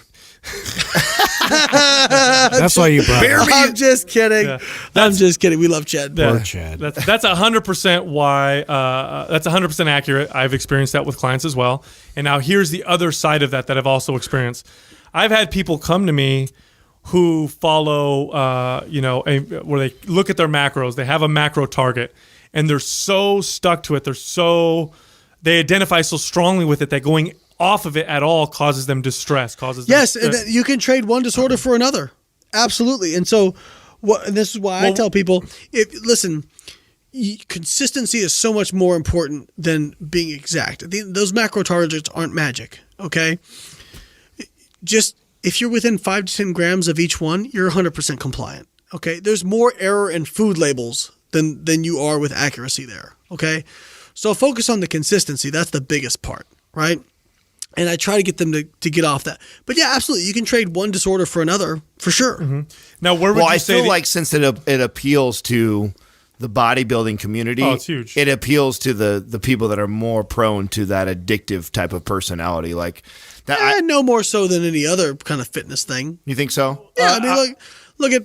You have zealots and paleo and, I see what you're intermittent saying. fasting I and see what you're saying. ketogenic diet and all that No, kind of shit. I think what Adam's referring to is people who are really into how they look and their bodies, and you get orthorexia, and you get people so stuck to following a particular macro profile. At the end of the day, but they were going to do that regardless of what they were in. You know what I mean? That's something that somebody needs a therapist as opposed to a coach. That's true, I mean? But at the end of the day, what would the ultimate goal be? Would the ultimate destination be for the rest of your life, counting your macros, counting your calories, or would it be more intuitive? Or would it be that the counting of the macros and calories is a transition point, like becoming aware, know what's in your food, you got to learn what's in your food, but at the end of the day, then you move to this other kind of area where it's more intuitive, where you understand things. You guys have been around me for about 2 days now, or a day now. Have you seen me carry a scale anywhere? No. Food scale. So you're probably more on the intuitive side. So I look at stuff. Chad, have I had a scale here the entire time? No, Chad's shaking his head. Chad's been around me for a week, poor guy. I feel bad for you, Chad. I would too. It's okay. I was the big spoon last night. It's all right. Oh, God. So, we know you're into blondes. I got an LOL out of Dave over there. So the idea. So the thing is, it's hard to be an intuitive eater without having gone through the process of learning what's actually. Of course, 100%. You can't get there without knowing. So I think it is useful for a month or 2 months or whatever time it takes you to learn that, to take a food scale. You don't even need to change the way you eat, but just take a food scale and figure out what the hell's in food. Yeah. I have a PhD in nutrition. Everything. The most I ever learned about nutrition was weighing my food, reading food labels, understanding what was in food, what a high protein food was. I can remember to this day the first time that I actually put a yam and weighed it, and my thoughts of what I was probably consuming versus what the reality was. Yeah, what the reality was, and because it's a healthy food, I just assumed that it's probably about. Would you find 50 grams of sweet potato go real fucking fast? Oh, it was like 5 times more calories than what I actually had thought it was. Sure. So I mean, I 100% agree with that. And that's the problem is people go, well, I eat healthy. Well, what the fuck does that mean? Like, what do you actually mean by, well, I eat healthy foods? Well, okay, well, any food can be bad for you if you overconsume it, okay? Even fiber, even vegetables can be bad for you if you overconsume them. So there is no such thing. It's just, it's all context, right? Like, I'm not saying cheesecake is good for you, but you can fit it into part of a healthy diet. Now, it might be a little bit more difficult, and you might have to practice extreme portion control, right? And if you're contest prep on 1,300 calories a day near the end of a contest prep, you're probably not fitting in cheesecake, right? But can you do it on sometimes? Sure. And still be a healthy person? Absolutely. And I think when we create these negative associations with people is where we get a lot of these problems. Like, look at what we've done over the past 30 years. We demonized fats, we demonized carbs, and we demonized protein. And people are still fatter and more unhealthy. So maybe we should look at a different fucking approach than just telling people these foods are bad, these foods are bad. Maybe we should look at telling people, hey, we need to teach you how to practice portion control and understand what actually is in food, right? At the end of the day, you can either give a man a fish or you can teach a man to fish. Right? Yeah, I want to teach a man to fish. You're talking about another level of awareness. And I mean, people go through these 4 stages of learning. We've talked about this before, but most people are just unconsciously incompetent. They don't know that they don't know. Right. And they get to the next level. Right, where babe. They get to the next level where now they know that they don't know, so they're consciously incompetent. And I think counting macros, understanding what's in food, is this 3rd stage, which is being consciously competent. Sure. Moving past that is, and it takes a while, is more of your intuitive eating, and that's where you become more competent and consciously competent. And the goal is, and I tell everybody this, is that you don't take a food scale out to a restaurant. You don't take it to family gatherings, this and that. But you may have to do that at first in order just to understand what's in food. To know what's happening. Right? But eventually you get to like where I am, where I've been doing this for 15 years. I just mostly know what's in food. Me and Steve Cook have played this game. Let's play a game. We played a game. We went to a restaurant and he ordered and I ordered and we guessed what each other's macros were and then we guessed what our own macros were. We were within 5 grams of everything on our stuff, because we'd had who that. won? Oh, nobody. Well, we did. Yeah. Don't lie. You looked this up. We're both pretty close. Oh, right, yeah. We're both pretty close. Yeah. And so it's one of those things where, now if I was prepping for a contest, would I be bringing a food scale to a restaurant? If I was close, yeah, probably. That's a totally different. That's totally. Or different. you know what? And honestly, it's if really, I was 2 weeks out from a show, I'm probably not going to a restaurant. To be honest with you. Well, yeah, right. And You're not even doing that. It's really just levels of awareness, right? So that's all. If you want to go to another level when you're prepping for a show, that's a whole different level of commitment. It's going to require more extreme sacrifice. But if you just want to look good and maintain your body fat and what you have, or get a little bit leaner, you can do that. Not taking a food scale everywhere, right? But it's going to require a little bit more effort on the front end. And so I think that is what, when I get, with Avatar, our custom flexible dieting service, shameless plug. Go ahead, plug. You guys saw it last night. We'll have an affiliate code at the felt end. Felt like it was pretty, that's right. Pretty impressed by, everything that went into that. But the main complaint is, well, I want something to tell me how to eat. Okay, we can give you a meal plan, but what does that actually teach you? Right. Well, what happens when you don't have those foods available? You have no idea how to moderate that. You have no idea and you just end up kind of, and Corey Probst, my friend, she's a PhD in psychology. She calls it the what the hell effect. I like to call it the fuck it mode. And everybody's experienced this, where you just go fuck it. Yeah. Right? Because you don't know enough to. I'm going to eat this. Right, exactly. Yeah. You go and I did this when I remember a sophomore in college. I was in the off-season bulking mode, bro. And I would try to, quote unquote, eat clean. And then my friends would order pizza or whatever. And I'd be like, come on, Layne, have a slice of pizza, whatever. And I was like, okay, I'll have a slice of pizza. Well, it was never just one slice of pizza. It was like half the pizza or the whole pizza, right? Well, was it the pizza that hurt me, or was the fact that I ate the whole fucking thing? Right? Like at that moment, when looking back now, do you feel that was more psychological, or do you think there's absolutely, absolutely, and I had a gal, a client of mine. She swore she was gluten intolerant, which, by the way, the evidence suggests that that's actually bullshit. If you don't have celiac, we can talk about that. I'll talk about it for sure. So it's more the FODMAPs associated with gluten that would be causing any problems. But anyways, she swore she was gluten intolerant. And so I decided, okay, let's go down the rabbit hole. And I was talking to her. Well, it ends up the only time she was consuming gluten was when she was binge eating, right? Because she would have it and feel bad because it's a bad food. And she would just binge on it because she was like, well, fuck it, I've already screwed up, right? I said, okay, do me a favor.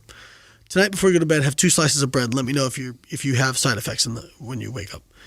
Next morning I emailed, oh my God, I'm not gluten intolerant. It's like, well, no shit. Did you think it was the gluten or the 2,000 calories you were having at the binge? You know what I mean? So, I mean, that's again where people draw incorrect associations, right? And, you know, if you don't, and the thing about tracking, if you don't track, you will believe that there are magic foods. Everybody remembers the full Phil Heath, well, tilapia thins the skin, right? Well, when you were used to eating, you know, steak 6 meals a day, and you switch to tilapia for 6 meals a day. Think that's going to lean you out a bit more? And you cut, you know, 600-700 calories out of your diet because you switched from a fattier meat to almost no fat meat. Well, no fucking shit, you got leaner. You know, it didn't thin the skin. It's not like tilapia swims under the subcutaneous layer and gobbles up all the water. You know, and I'm not hating on Phil Heath. Like, he's a very hard worker. That was a terrible statement. but I got shredded on But Monday. that's not his fault because when you It's his trainer's fault. Who's his trainer? Hani. Oh yeah. Anyway, continue. So when you believe that if you don't have a method of accounting for this, you will believe that there are magic foods. Just like if you don't track, for example, like volume in your training, you'll believe that there's magic training programs, magic sets and reps, right? Good point. So you guys know Smolov, right? Smolov squat program. People go on the base mesocycle, and in 3 weeks they put 20, 30, 40 pounds on their squat. And they go, oh my God, that was, you know, some kind of magic. Yeah, well, no, you went from squatting once or twice a week to 4 times a week, and you tripled your volume. Of course, you got stronger. You know, like, so there's no, you know, magic program, and that's, you know, people just don't want to hear that. No, I think there's general rules, but the individual variances could be so dramatic. But I do want to go back to gluten. I have to talk about gluten with you because you brought that up. You brought that up. Here's something that I want to discuss that with you. But earlier we had talked about flexible dieting and reverse dieting and metabolic damage, and how there isn't much science to support it. However, there's lots of anecdote. When it comes to gluten, and I don't know, my personal opinion is I don't think they know exactly where to look. But when you look at, especially people with autoimmune type symptoms, from the high end to things like Crohn's to people with irritable bowel syndrome, which seems to be, actually is statistically on the rise, gluten, for the vast majority of them, seems to be a trigger. There's lots of anecdote connecting it to it. Now, there's some science that kind of points in that direction, but nothing really conclusive yet. However, you've got all these people, lots of people. Look, I have a godson who's got Crohn's disease, and his mom, who's just she's just a warrior for her son. Like any parent, you have a parent that you have a child that has a disease or disorder. Many parents are going to dive into research and reading. And luckily today we have the internet, so you have all this information at your fingertips. And there's all these forums, and so she went on these forums with all these other Crohn's sufferers, and they were talking about something called a carbohydrate-specific diet. And there's lots of foods that they eliminate. One of them is gluten. And when he eliminated gluten, his symptoms reduced dramatically. And whenever he reintroduces gluten, even the smallest amount, even if it's like a small amount, an ingredient within a food, he gets a flare-up. And there's lots and lots and lots. I mean, you go online, and there's a huge amount of people that talk about how gluten triggers them. You have to wonder, maybe triggered. It's not, hashtag triggered. Exactly. Maybe it's not the gluten. You're maybe triggering it's something, me right now. Maybe it's something else within the gluten, or maybe it's their hyper-inflammatory state. But what do you say to that? I mean, I know that there was a study that came out and said, "Oh, gluten intolerance is not that it's not a real thing." But there's so much anecdote that comes out. So the thing is that gluten intake is associated with other highly allergenic components of food. FODMAPs. Right. So I think what's more likely is that the other components of the food, somebody who's highly kind of has that allergic, what would I want to say? Well, we can call it hyperimmune state. I'm on beer number 4, so That's you guys okay. know what the fuck I'm saying. Right? So we got you. That kind of makeup, that there probably is something in there, but I don't think it's gluten based on the research. But it may be other things that you just inherently get with gluten. Right. Confounding variables. So it may be that reducing gluten intake for these individuals is important just because of the other things that are associated with it. Okay. But as far as gluten actually having like an intolerance, or we just don't have that data. Yeah. So what do you think? and actually, to be honest, like the researcher who did that was actually kind of a badass, because did you know he was the one that actually proposed the idea of a gluten intolerance? He thought he saw it in one of his studies, and then he went back and corrected himself and retested it, and then he came back out and was like, "Nah, it's actually wrong." No, that's a fucking bad motherfucker right there. No, that's true. I'm actually familiar with that particular with this particular study that said that. However, I'm in that community. I belong to it. I personally have an intolerance to gluten, or maybe it's the gluten associated with other foods. Exactly. Attaboy. It could be. Nonetheless, it's distinct. I can see it. It's clear. It's my own anecdote.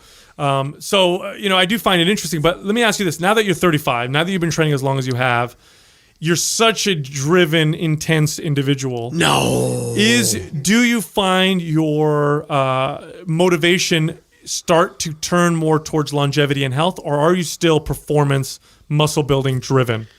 By the way, this thing does really make you sound sexy, doesn't it? I told you would like it. I told you, bro. You're going to start wearing headphones at home now. Seriously. All the time. I probably still sound like shit when the audio comes out, so. No, you'll sound great. You sound like a little bit more baritone in this thing. It might have something to do with the badass cube. It might have something to do with that. Yeah, you sound totally sober. Listen, I can explain the most complex science even when I'm drunk. So I love it. I'll watch it drop. I even forgot my question. God damn it. Son of a bitch. Is what we call deflection. Yeah, deflection. Very smart. You were asking if I was leaning more towards longevity. Do you lean more towards longevity? Oh, Mr. Drunk Guy remembers all that shit. I'm drinking tequila. We all are, bro. It's on an even playing field. We're good. Get this So, man a drink. So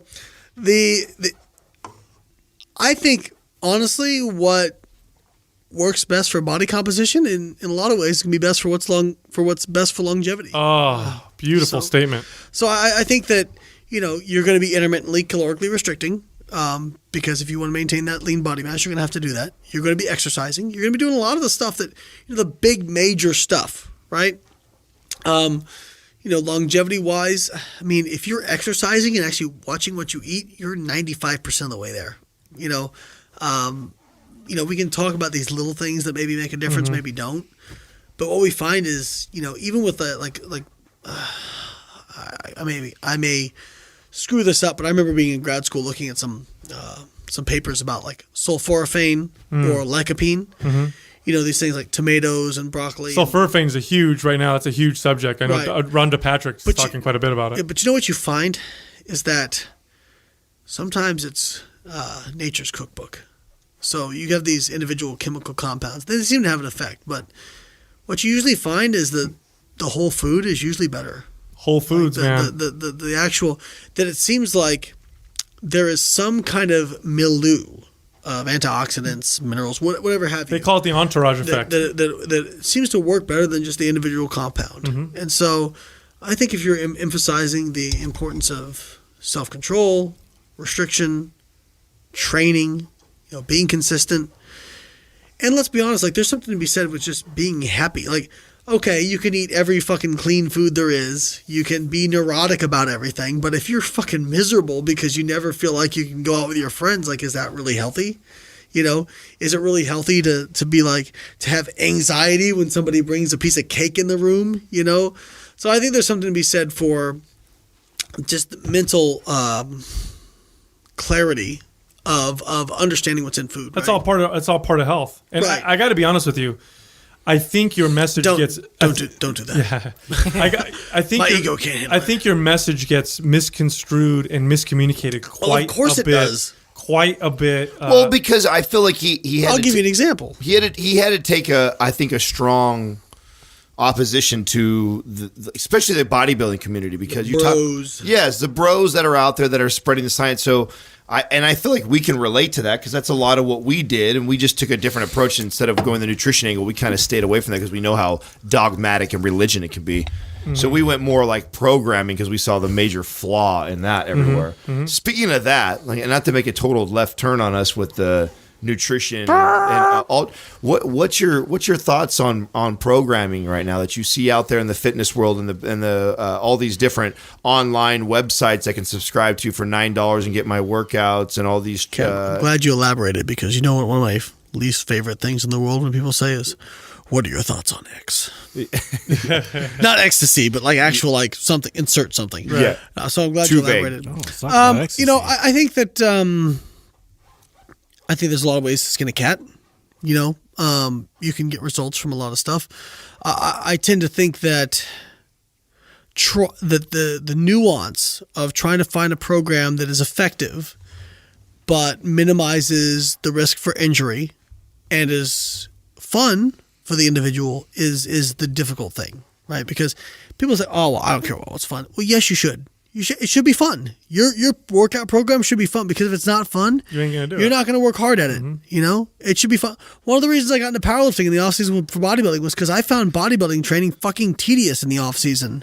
I loved the idea of like looking and seeing myself get stronger. You know, it actually made me train harder. So for me, that was better because I was more intense and trained harder and was more adherent to it. You know, I tend to not be dogmatic about anything, but you say my message gets misconstrued. And I had this discussion with Mark Bell about ketogenic diet. I said the other day on Twitter, there was a study that came out that showed that a ketogenic diet was not superior to a non-ketogenic diet when calories and protein were equated in terms of fat loss. So I posted this. Nowhere did I say the ketogenic diet didn't work or it sucked. Or it didn't have merit or whatever. The first tweet I get is an individual who's like, "That's not true. I lost 50 pounds on the ketogenic diet." I said, "Okay, tell me where I said the ketogenic diet didn't work." And literally went back and forth with this person for about 20 messages who could not fucking grasp the simple idea that me saying the ketogenic diet wasn't the best frigging thing in the world. I don't know why I said frigging right there. The best fucking thing in the world was not the same thing as me saying it didn't work. Right? So same thing, like you guys know intermittent fasting, you know Martin Berkham. He calls himself the high priest of intermittent fasting. I don't think that's a good idea. Yes. I thought we were the high priest. So I got interviewed by actually Sohee Lee, who's now my co-host of Physique Science Radio. This is actually how we met. She was doing an article on intermittent fasting. And she asked what I thought of it. I said, well, you know, in terms of fat loss, there doesn't seem to be any difference between if you want to eat 1 meal a day or 10 meals a day. There doesn't seem to be a difference. The research are really clear on that. So in terms of that, like kind of do what you want. But in terms of anabolism, it looks like that there is something to be said for multiple protein doses per day of high quality protein. We saw this in our studies. I said, so if you ask me about it for muscle mass, I would say it's probably a little bit suboptimal. And that's exactly how I worded it. And the high priest, apparently this was blasphemy to him. And he went out on Twitter and went crazy on me, you know, and was calling me doctor, but in a very like sarcastic, condescending. You know, somehow I guess my PhD is a bad thing to this person, you know, like I'm not sure how you're using that as an insult, but okay, good job for that, you know. And if it's so fucking easy, why don't you go fucking do it? So just saying, if you guys watch Big Bang Theory? No. Oh, okay. Well, there's a great part where there's one guy who has a master's out of all I've the watched friends. The Bang Theory, but that's different. Wolowitz is his name. And his wife has a PhD, and he's lamenting the fact that all his friends make fun of him that he just has a master's. And she says, well, why don't you just do a PhD? I have one. It's great. So all you out there that you want to make it, try to make it like a bad thing. Well, or say, well, it's not that. Well, if it's not that hard, then why don't you fucking do it? I have one. It's great. Yeah. You get to put DR in front of your name. Like, it's fabulous. So, anyways, it was a classic example of just somebody like hearing what they wanted to hear. I didn't say anything bad about intermittent fasting. I even said some good stuff about it, but they focused on the fact that I said maybe it wasn't optimal for muscle mass. But what else did I say? I said, hey, if it fits your lifestyle, it could be a great tool. If it helps you stay, in a caloric deficit, if you're trying to lose fat, if it helps you fit it in better, by all means, I'm not mad at you. People get this idea that I had this the other day. Somebody said, I heard you hate fasted cardio. I said, well, no, I don't hate fasted cardio. Fasted cardio didn't come in my house and kick my dog and punch my wife. I don't hate it. I think the application is a little bit limited in terms of it's not better than fed cardio, But if you tell me you do fasted cardio, I'll just say, okay, well, why are you doing it? Well, because I have to be up for work early, and this is the only time I can get it in, and I get upset stomach if I eat before I do cardio. Great, then go do fasted cardio. But if you're trying to tell me you're doing it because it's better for fat loss, then I'm sorry, that's bullshit, right?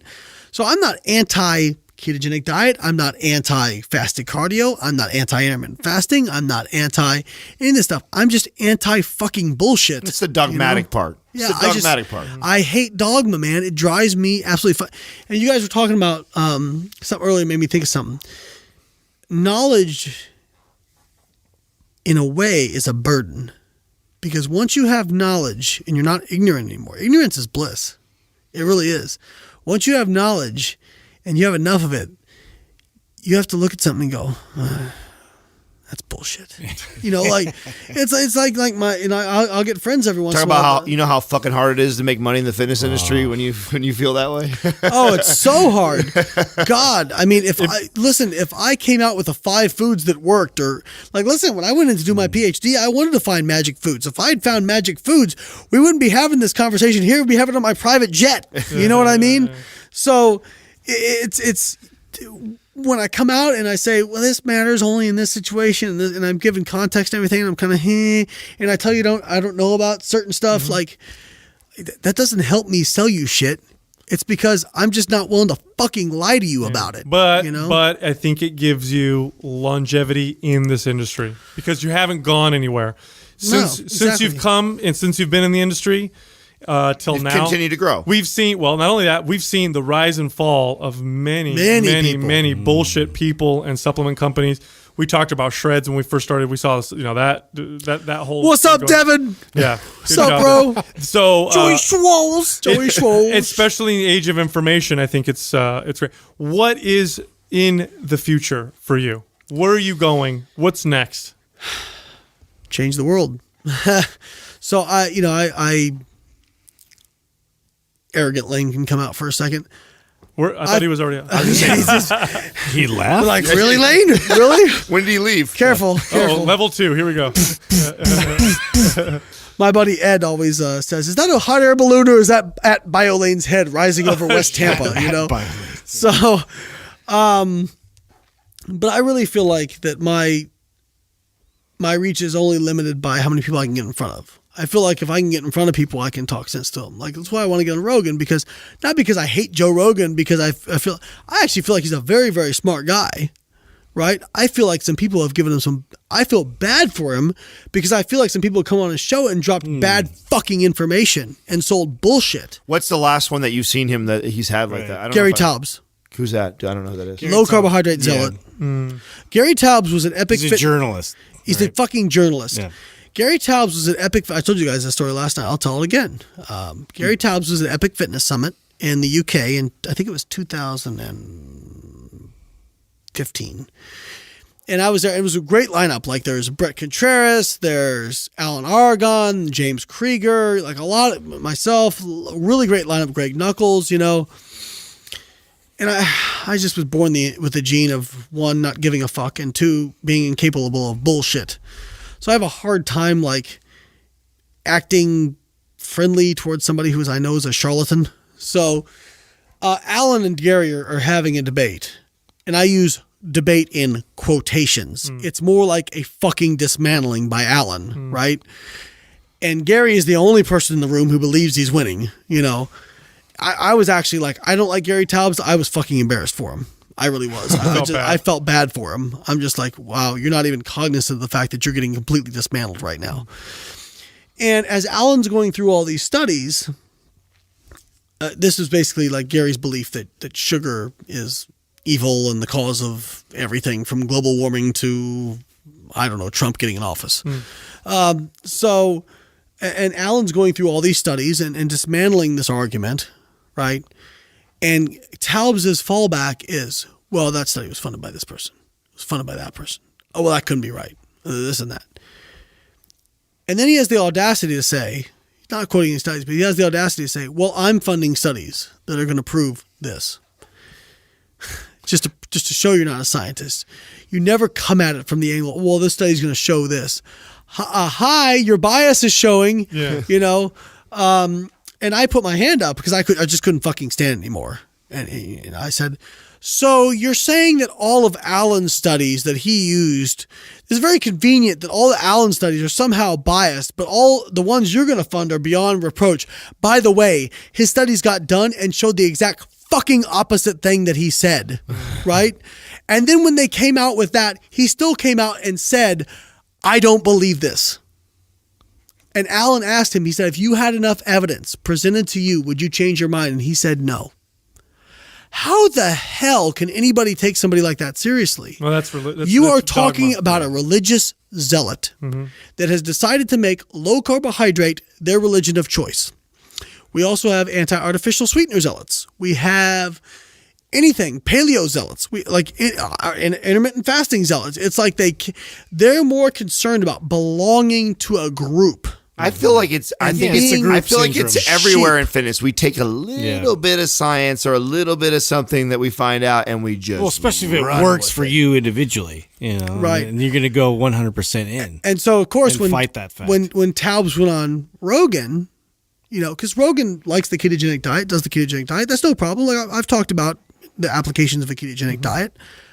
But I'm just not going to. I'm sorry. I can't sit here and sell you that it's somehow this magic thing. This is what happened with us. We had Dom on the show. Dom DeGastino? Yeah. Love Dom. Yeah. Great guy. Yeah. He's actually going to be coming here. Yeah, we have him coming back again. We love Dom. And give him a kiss for me. Because of that, I'll hug him. I was a 400 to 600 gram of carb guy, and I was like, you know what, I wouldn't. At that point, I had no desire to even think about going ketogenic. But I thought, you know what, I should be open minded enough to try it and see how I feel, and then I could speak educatedly after, at least going through the experience and seeing what I went through. And I loved it. I loved how I felt. It opened my eyes with the amount of fat that I could intake, because for so many years I had demonized fat, and I'd never seen what it was my body would feel like, look like if I did 200 plus grams of carbohydrates or 200 grams plus of fat. Right. So to see myself eating that abundance of food, I felt satiated through the day. I felt like I wasn't holding a ton of water. There was a ton of things that I saw that I liked. But the problem I had with it was, to follow in these perfect guidelines of ketogenic, man, I was only choosing from the small, very limited list of foods. Selection. Small list of foods. And I thought to myself, well, even if it has all these health benefits and it's got all these great things about it, it can't be that great for me to only be cycling these amounts of foods. And so, and you get into sustainability. Like, you can do that forever? Exactly. And this is where I came out on the show and I said, listen, you know, I know Mind Pump comes out and we talk about the benefits of the ketogenic diet, but I want you guys to be very, very careful not to attach ourselves to it to where it becomes like the official diet. There's some health benefits that we've seen. There's some things that anecdotal that we've gone through personally, but I'll also tell you that I hate putting labels. I hate isms. I hate fucking anything that ends like that. I hate Schism. It is. It's Schism. all. But fitness is known to do that. We take a little bit of information. We take a little bit of science. If a little bit of something's good, then a shitload must be best. You know what I mean? So, 20 grams of put it in a pill. Yeah. So you know, again, and it's. I think that, you know, the ketogenic diet has applications, and again, I just want to reach a lot of people, you know, to be able to kind of uncloud this thing, because I'm tired of people demonizing food. I just really am. Like, and to see Gary Taubes on there spewing that bullshit with, and listen, to Joe's credit, he's had Rhonda Patrick on there. I think Rhonda's legit, very legit. I think that she.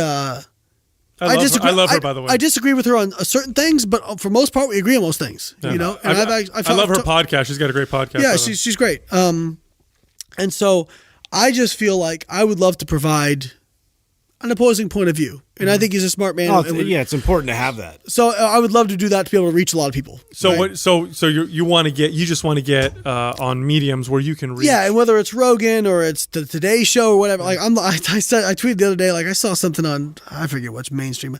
I was like, put me in the arena with one of these guys.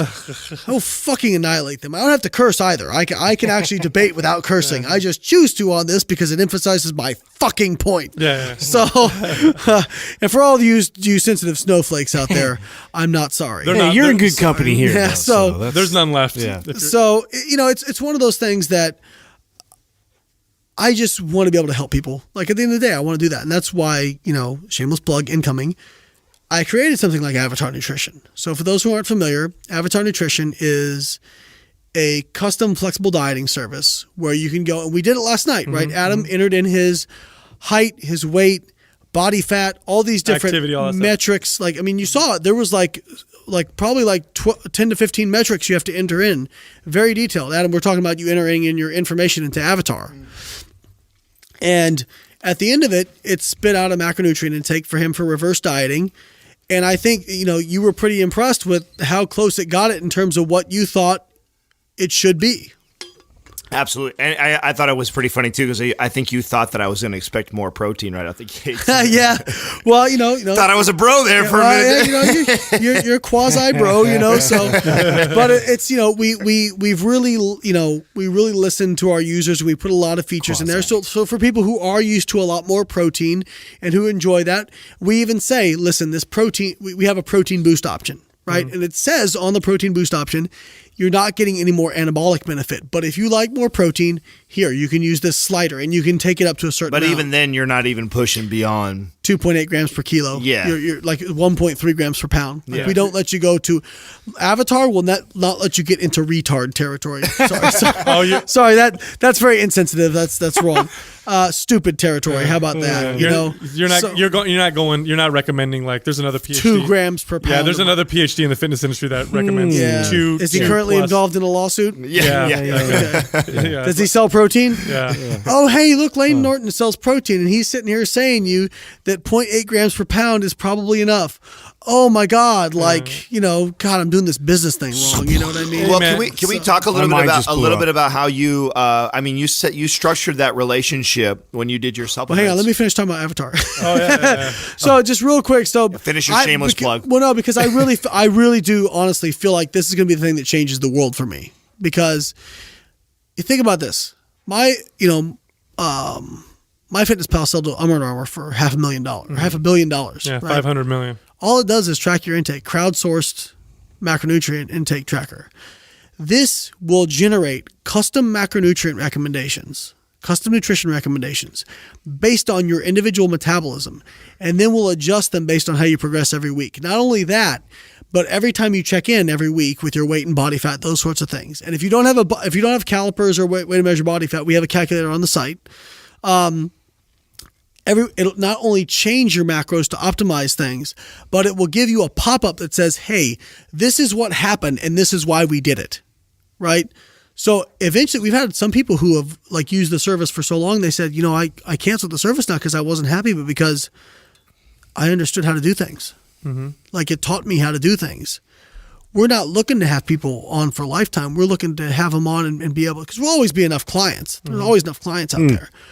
But we want people to be able to have something they can do for a lifetime, and we're having some pretty awesome results now that's been around for a while. Now, as somebody who's tried to build an app before, what are some of your fears right now? Like, don't you worry about, you say MyFitnessPal, like I'd be worried that MyFitnessPal catches wind of Avatar. And that's why we'd probably propose to license it, those sorts of things. Okay. But we've already had people try to copy us. Who really? have copied us. Yeah, really? It copied us in terms of, obviously the back end data calculations and algorithm they haven't copied because that's proprietary. And when people say, well, what about there was one guy who had an app that when we came out, he tried to say we copied him, which he doesn't have any credentials, but he sent all of his little users over to talk shit about us. And he was like, I have a patent. I said, okay, well, let me see it because we searched for it because we have a patent pending. He sent me a trademark. I'm like, you realize that this is a trademark, right? You realize the difference, right? So here's what I want you to do. You stop sending your little shits over to talk trash about us because you don't have any background in nutrition. And I won't sue you. And I I won't try to shut you down when we get our patent. Because at the end of the day, I'm not looking to shut anybody down. If his app is better than ours, then by God, he should make more money. That's free market thinking. It's the free market thing. And you know what? Does it get annoying to have people copy me at every single step of the way of what I've done?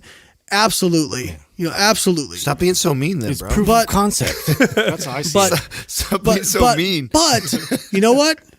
At the end of the day, good. I hope you copy me. Bring it the fuck on. Because you're not going to out-passion me. You're not going to outwork me. You're not going to care about this like I did. You're not going to go all in like I did. Okay? So I hope you copy me. Try it, because I'll fucking bury you. All right? Oh, sorry, that may be a little bit harsh. Sounds but like an entrepreneur. Listen, I'm a competitor, right? People want to act like life isn't a competition. Everything is a competition, right? And it's not that I want to put you out of business or anything like that. I'm not saying that. I think there's enough room in the fitness industry for several things like this, but I want to win. You know what I mean? Like, I want to win. Not because of money or anything like that, but because I just want to win. When was the last time? And I believe in our product. When was the last time your competitive personality kind of fucked you? When was the last time that you're over? Because here's a belief that I have, and correct me if I'm wrong here. I was playing basketball with my son. No. I dunked on his ass. You will always lose. I like to say that your greatest strength is your greatest weakness. Probably. I think that, I probably get a little bit too intense on social media sometimes because I'll just tell you what I think. Yeah, what's the last thing that got you in trouble? Think about it. If you're Hang on, let me go to self-reflecting right now, let me go to my last post on Instagram here. You tend to attract some of these fucking trolls. I mean, like, they're not average trolls. They're super trolls. Super trolls. They make like a living off of being trolls. Yeah. So. Yeah, let's talk about this controversy because that was a big fucking thing for a second there. Big thing. Yeah. So, 2013. So, I had just started kind of recording regular like uploads to YouTube. And, didn't really know about the YouTube fitness community, that there's a whole fucking community of people out there, and for the most part, like, damn it. You want another monster? Another beer. I'm good. I should be able to make it. Okay. So, for the most part, everybody I've met in the YouTube community has actually been pretty cool. But unfortunately, my introduction to the YouTube fitness community was not good. So people started like tweeting me and Facebooking me. They said, "Hey, have you seen this criticism of your research by Jason Blaha, who people considered an expert, who, despite his claims, is fat, never has been in good shape." The leanest picture we have of him, he doesn't have abs, and he doesn't have a degree in anything. Now he claims what's his background? A liar. Yeah. They're like, if you're is that it? Can you sign? If you have that's a title. If you have no conscience, you can say whatever the fuck you want about anything. Yeah, he's a mercenary. Yes. Claimed he was a mercenary, worked for the CIA, trained at the farm in Langley. Which, by the way, the farm is not fucking at Langley. First clue. So, anyways, people sent me these videos of him supposedly criticizing my research. And I started watching the video. Now, which research was this that he was criticizing? Some of my PhD research. Okay. On leucine. Leucine. And, I started watching. I'm like, I watched 2 minutes of it. And first off, there's like, he needs to be high for this. So, first off, there's like stuffed animals in the background. Trying to sober up. There's like stuffed animals in the background and shit. And I'm just like, who's going to take this guy seriously, And he's like hitting a bicep shot, but has no biceps, I'm like, is this like a joke or something? And I just, after 2 minutes, it was very apparent that he had not read my research in any way, shape, or form. And I just turned it off. I'm like, nobody's going to take this guy seriously. And people took him fucking seriously. So did you get a lot of hate from that? Yeah. At this time, did he said, basically what he said was that you couldn't trust my research because it was funded by supplement companies. Oh, right.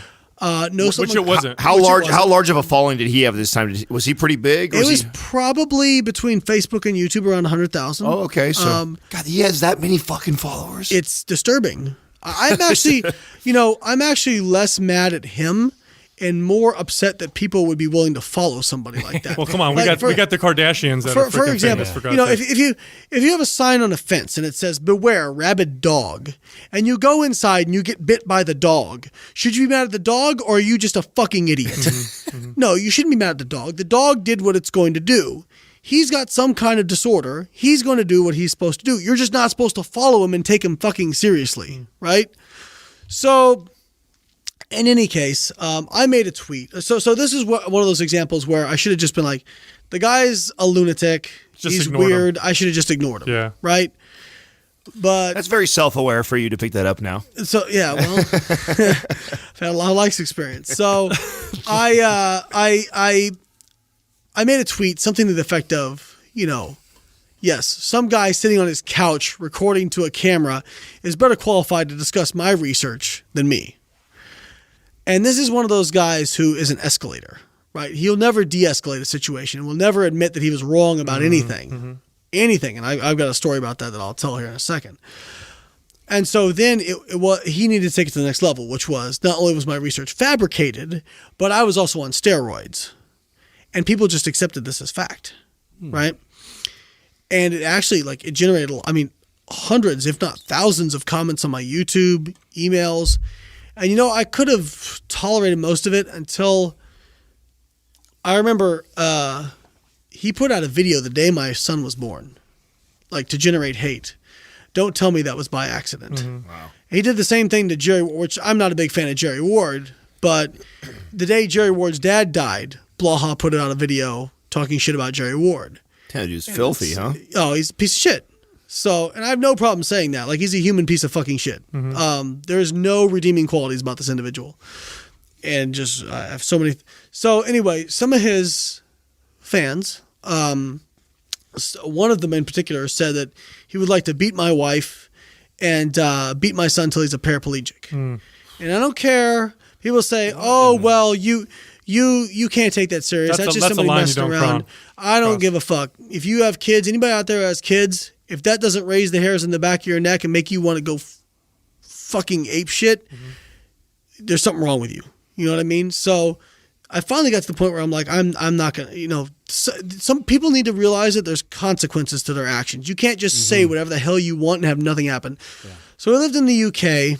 He lived in the UK. He was married to a gal over there. And he was not a citizen of the UK. He's from the United States. Ironically, getting disability benefits from the United States, by the way. Wow. He's a great guy. But still, he has a disability, but can still compete in fucking powerlifting, right? Claimed he has Meniere's disease. Maybe he does, maybe he doesn't. But his first wife has commented multiple times that they were never able to actually find anything wrong with him. And that all he did was sit around and play World of Warcraft for 10 hours a day. Mr. Mercenary, CIA operative, playing fucking World of Warcraft. Ooh, it all makes sense now. And actually, so I decided, okay, I hired a firm over in the UK because I could sue him here, but it would have unless he came back to the USA, there's no recourse, right? Okay. So I hired a firm over there, and I just wanted to send a cease and desist letter. And I figured, all right, if I show this guy I'm serious, he'll just chill the fuck out, you know. And what's that process like too? Does that cost a lot of money to do that? Just to send the cease and desist letter was like $6,000. Wow. You know, because then the exchange rate's killer too. You know, so I did that. We sent a cease and desist letter, and immediately he sent an email saying I think we've had some misunderstanding. I don't know what the fuck you can misunderstand. He's like, I'd like to make a public apology to you. I'd like to call you on the phone and apologize, and I would like to make a reasonable payment of damages. And I thought, okay, this thing's going to come to an end. You know what I mean? Like, fine. And I asked my attorneys, I'm like, listen, what's a reasonable compensation? What's reasonable to ask for? They said, definitely a public apology that you have to approve before it goes up. So it can't be like some thinly veiled, like sarcastic apology, right? And you should get all of your attorney fees, which at that point was like $12,000 to $15,000, I think, and damages. I said, okay. I said, listen, I just want this whole fucking thing to be over with. And I think what I decided on was I just want half of my attorney fees. If I get half and I get an apology, it was more of a token thing. Like he could have come back and said, "Listen, all I can pay is $1,000. Fine, just a token, right? Like I just wanted just admitting it. Just admit it. You know what I mean?" And he went full fucking crazy mode. Like sent a letter back to my attorneys and said, because my attorney said, okay, this is our client against our advice has offered to take half of our fees and no damages and a public apology. So I think it was asking for $6,000 basically, or £6,000 because it was UK, British. And he came back and said, I'm not going to pay anything. And I'm going to report you for fraud because you have obviously fraudulently inflated your fees, accused my attorneys of fraud. By the way, this firm, Withers, is very well known and a very, very prestigious firm over in the UK. And my attorneys came back to me. They're like, this guy's nuts. Like this guy's nuts. So we had to sue him because not only that, but he put it out in video, like what had happened and that we were fraudulent, and he was reporting me to the IRS for fraud and all this kind of stuff. So we sued him. How old are you? Where are you at in your career right now? 31 years old, 31. I think, at that point. 2013. So we sued him. No, 32 years old. So we sued him, and because at that point it was more about a point of principle. I didn't want to. Of course. I didn't want to send a cease and desist and then not follow through on it. You look like a bitch if you do that. Right. No, exactly. You'll embolden him if you don't. Exactly. And, I'm the kind of person, I'm the exact opposite of him in every single way. If I tell you I'm going to do something, I will fucking do it. Okay? I don't just talk. I do it. All right? This guy, all he is a talker. Right? So we send the lawsuit, which he promptly posts on his Facebook. Right? Post it all online. Just enormous amounts of hate. Well, actually, at that point, the guy who used to own the gym he went to emails me and said, thank you so much. This guy is a piece of shit. He said, I kicked him out of my gym because I found he was sending messages to one of my trainers about how to take steroids. And what happened was the guy who owned the gym didn't kick him out for that. He just went up to him and said, hey, listen, I saw that you're giving advice to one of my trainers about taking steroids. What you do with your own body is that's fine, but I would just really appreciate it if you didn't do that. And he goes, well, I didn't do that. And he's like, and I said, well, I saw the emails. And he's like, it wasn't me. He literally had to physically take the laptop and show it to Blaha. This is what he told me. Show it to Blaha. And even then, Blaha didn't admit that he did it. He just kind of grumbled and stomped off. He sounds a little delusional, if you ask me. Pathological. We'll just wait. So he got kicked out of his gym because the guy was like, at that point, I was like, well, fuck you, guy, So I was like, he's like, thank you for doing that. Because then Blaha made a video saying he got kicked out of his gym because he talks about steroids on YouTube. That's not why he got kicked out of his gym. He got kicked out of his gym for being an asshole. Wow. You know what I mean? But he made his gym owner look bad, and his gym owner got a lot of hate mail from people, and people like rating his gym down on Google and shit because they believed Blaha, So anyway, Blaha made all these big statements about, he like dressed up in Spartan attire and said he was going to war. And like, he said he was going to rape me in court. There's screenshots of all this. He's going to what? He was going to rape me in court. Oh. That he was glad I sued him because now he'd win all this money. You thought physically there for a second? Yeah. I'm going to fucking rape Layne when I get there. So he didn't even fucking show up. To court. He didn't show up. Oh my God. No. Now how much money are you into this? Because you did cease and desist. Now you had fucking course. So I know fees are starting to pile up. Over 6 figures. Wow! Whoa! God damn it! Wow! God damn it! Nothing accomplished yet. No, you're that. You know what though? It ended up in a way it was worth it because now people see what a piece of shit he is, and he has there are tons of people who are, and you know what? At the end of the day, he actually parades around like he thinks it's less than that. Actually, he thought I spent like $30,000 or whatever. What I don't care. It's just money. Mm-hmm. My reputation is way more important than me the amount of money. And I'll make that back. Yeah. I'll make that back doing something positive with my life. You are nothing. So this guy, he didn't show up, and he makes a video saying why they neglected to tell me when the time was and where it was. So we posted an email of my attorneys emailing him the date, the location, their phone number in case he had any questions, as well as a fucking map with directions and where to park and all this kind of stuff, right? Of course he's not going to show up because he can't admit he did anything wrong. And the judge literally put in the judgment that he has no one to blame but himself for what's going on.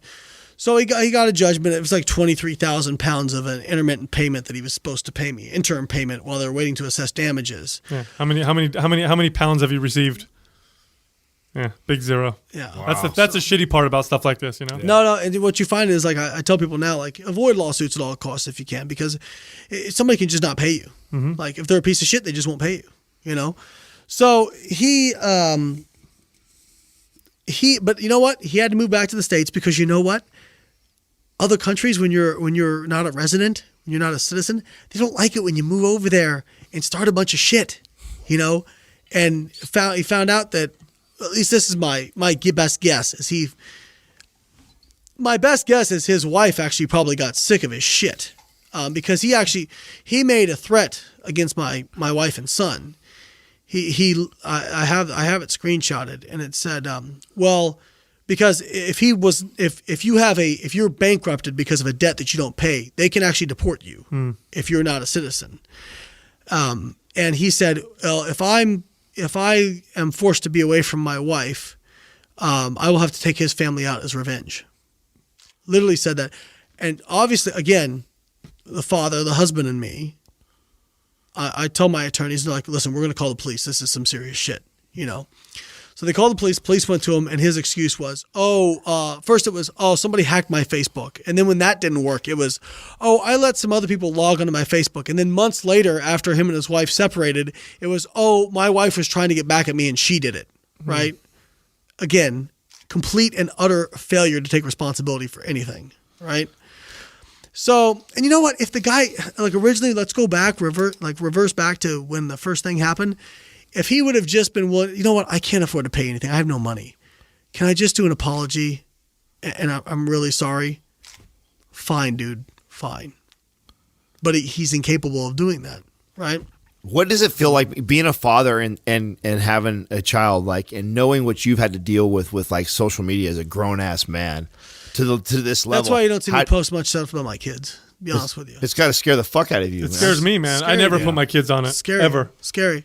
So, you know what? But, you know, by the way, so finally, the last chapter of this, was he had to go, because he was saying he didn't have any assets, he had to actually go in and declare his assets. Now, he claimed he had, like, rights to oil stuff overseas and all this kind of stuff. He, like, acted like a big man on his Facebook page, said, I transferred money to overseas. Are you dumb? They have these things called forensic accountants who will find that. The dude has nothing. He has nothing. He lives in absolute squalor. I think right now he's living like in a trailer park with his girlfriend's grandmother or something like that, from what I understand. It's crazy to me how somebody of such little importance and could gain a following, can cause that much problem. Well, no, exactly. That's what I'm thinking. Could cause. I mean, just listening to you, I'm like, Jesus Christ, dude. This must have been like very stressful. A year of your life that was just like 2 years. 2 years of your life. I wish I could have let it, looking back. Wow. But you know what? Part of it did bring awareness to him, and it got, so karma ended up working out in the end. You know, Does it ever make you though? Does it ever make you want? Because I know you take a lot of pride in being that guy that's not afraid to stand out and fucking put it out there.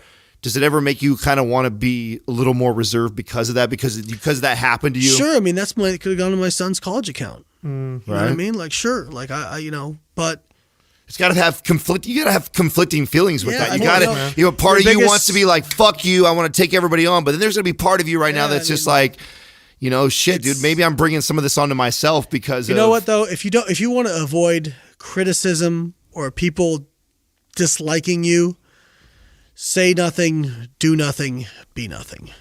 Don't do anything new.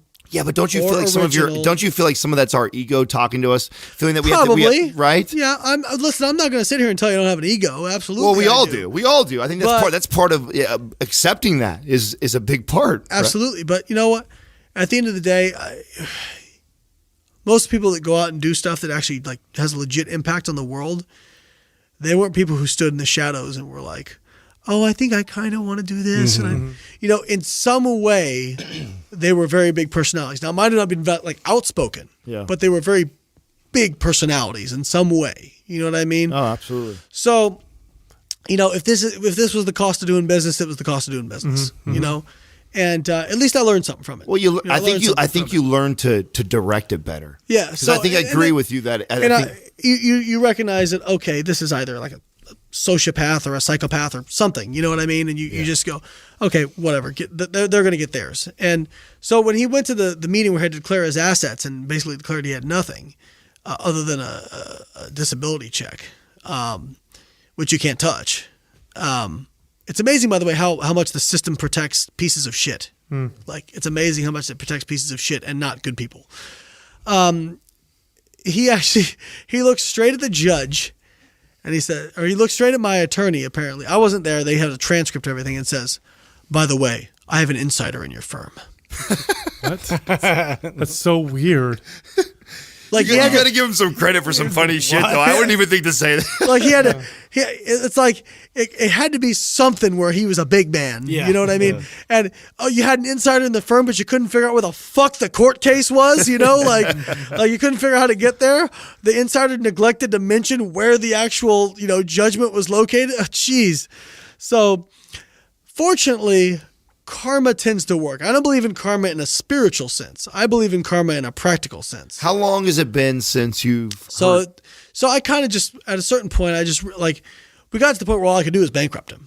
And it was going to cost me $5 more grand to bankrupt him. By that time, I'm like, I'm stopping throwing good money. So you're now 32, 33 years old. You've already been dealing with this for a year. Right. And I'm just like, you know what? The best revenge is massive success. And that's what I'm going to do. So every time I'm out there killing it, every time, when Avatar blows up, when all this other stuff blows up, when I have 4 companies that are successful and all this kind of stuff, you're going to have to sit there in your fucking trailer and think about what a cesspool your life is and what I did with mine. And you know what? In 10 years, I don't even remember your name. Where do you think that competitive nature came from? When did it start? Do you remember it as a child? Yeah, probably young. Just people telling me I couldn't do stuff. People telling me I'd never be stuff. I came from a lower middle class family. I was the nerd in school. I had goals and whatnot. And people talk, oh, you never. I came from a small town in Indiana where people were like, you're just going to go to college here and you're just going to stay here and this is your destiny. And, I never believed that. So I think that was the competitive nature, was to prove people wrong. But the ending of the story is basic. Well, as of now, people finally, because of course, this guy, he cannot, I guess he gets into shooting guns as a hobby, but he can't just shoot guns. He has to be an ex-mercenary who did snatch and grabs for the CIA. And a story topper. Right. So it's the kind of guy that, like, if you tell somebody, I took a karate class one time. Well, I'm a 7th degree black belt Shaolin monk. You know what I mean? I trained with Steven Seagal. Yeah, exactly. So, I mean, there's videos out there, all this. If you want to find it, you go to YouTube, look up Shadow Man or Natty Lifter or Exposed TV. These guys have all done videos showing they've went and dug up forum posts of this guy from back in the day where he claimed to be abducted by aliens and that he was a male model. By the way, not a fucking male model. And he quite the resume. I know male models. He's not a male model. He was a novelist. Like, he wrote science fiction novels. He was part reptilian, believed in all this kind of crazy shit. Don't you feel, as an entrepreneur at your age and our age, as long as we've been doing this now too, doesn't it just pain you that you even have to this is even that I even had to fucking deal with somebody like this? This is what I'm saying. Again, I'm not even him. He's just what he is. But y'all following him, you guys should have known better. Yeah.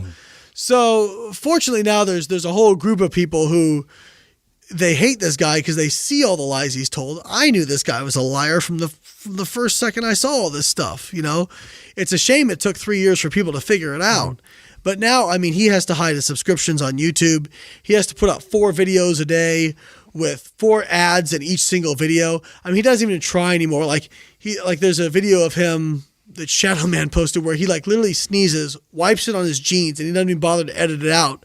So it gives him 5 more seconds so he can hit that 10-minute mark where he can put unlimited ads in his video. Wow. You know, like it's just, and he'll talk about anything, just ramble on and on and on. Do you feel like he's impacted your life negatively like that so bad that you still find yourself like looking back over there on for a long time? Yeah. Yeah. For a long time. Yeah. Unfortunately, that was the downside, was I fixated on that, right? Yeah. Instead of, it took me too long to say, let's just focus on doing some positive shit. You know what I mean?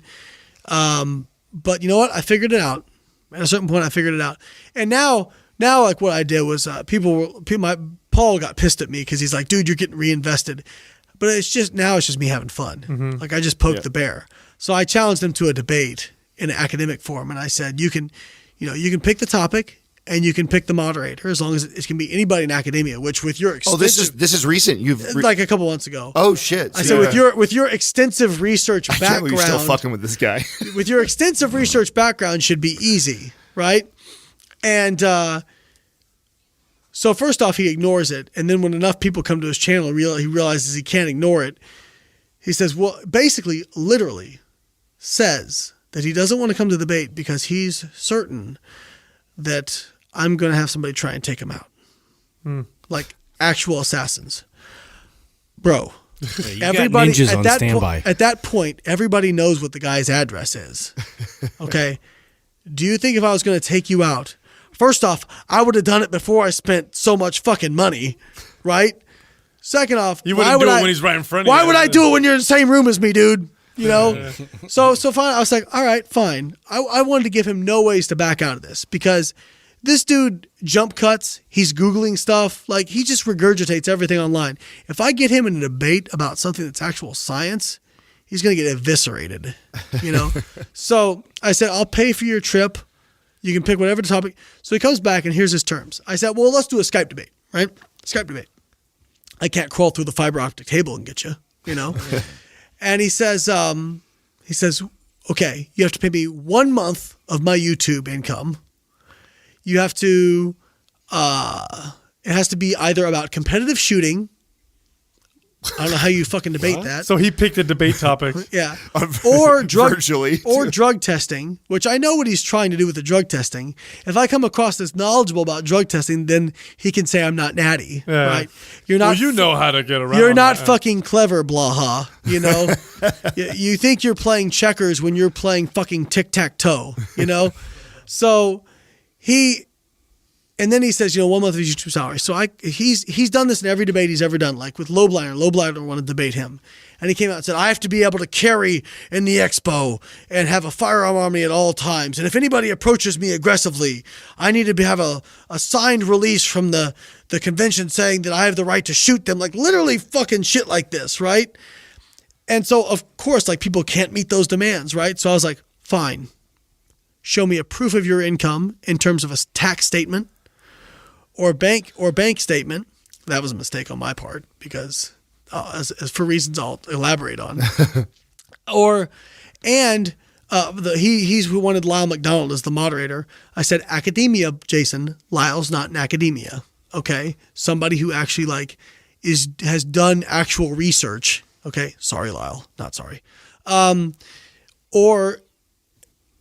somebody in academia, and then I said okay.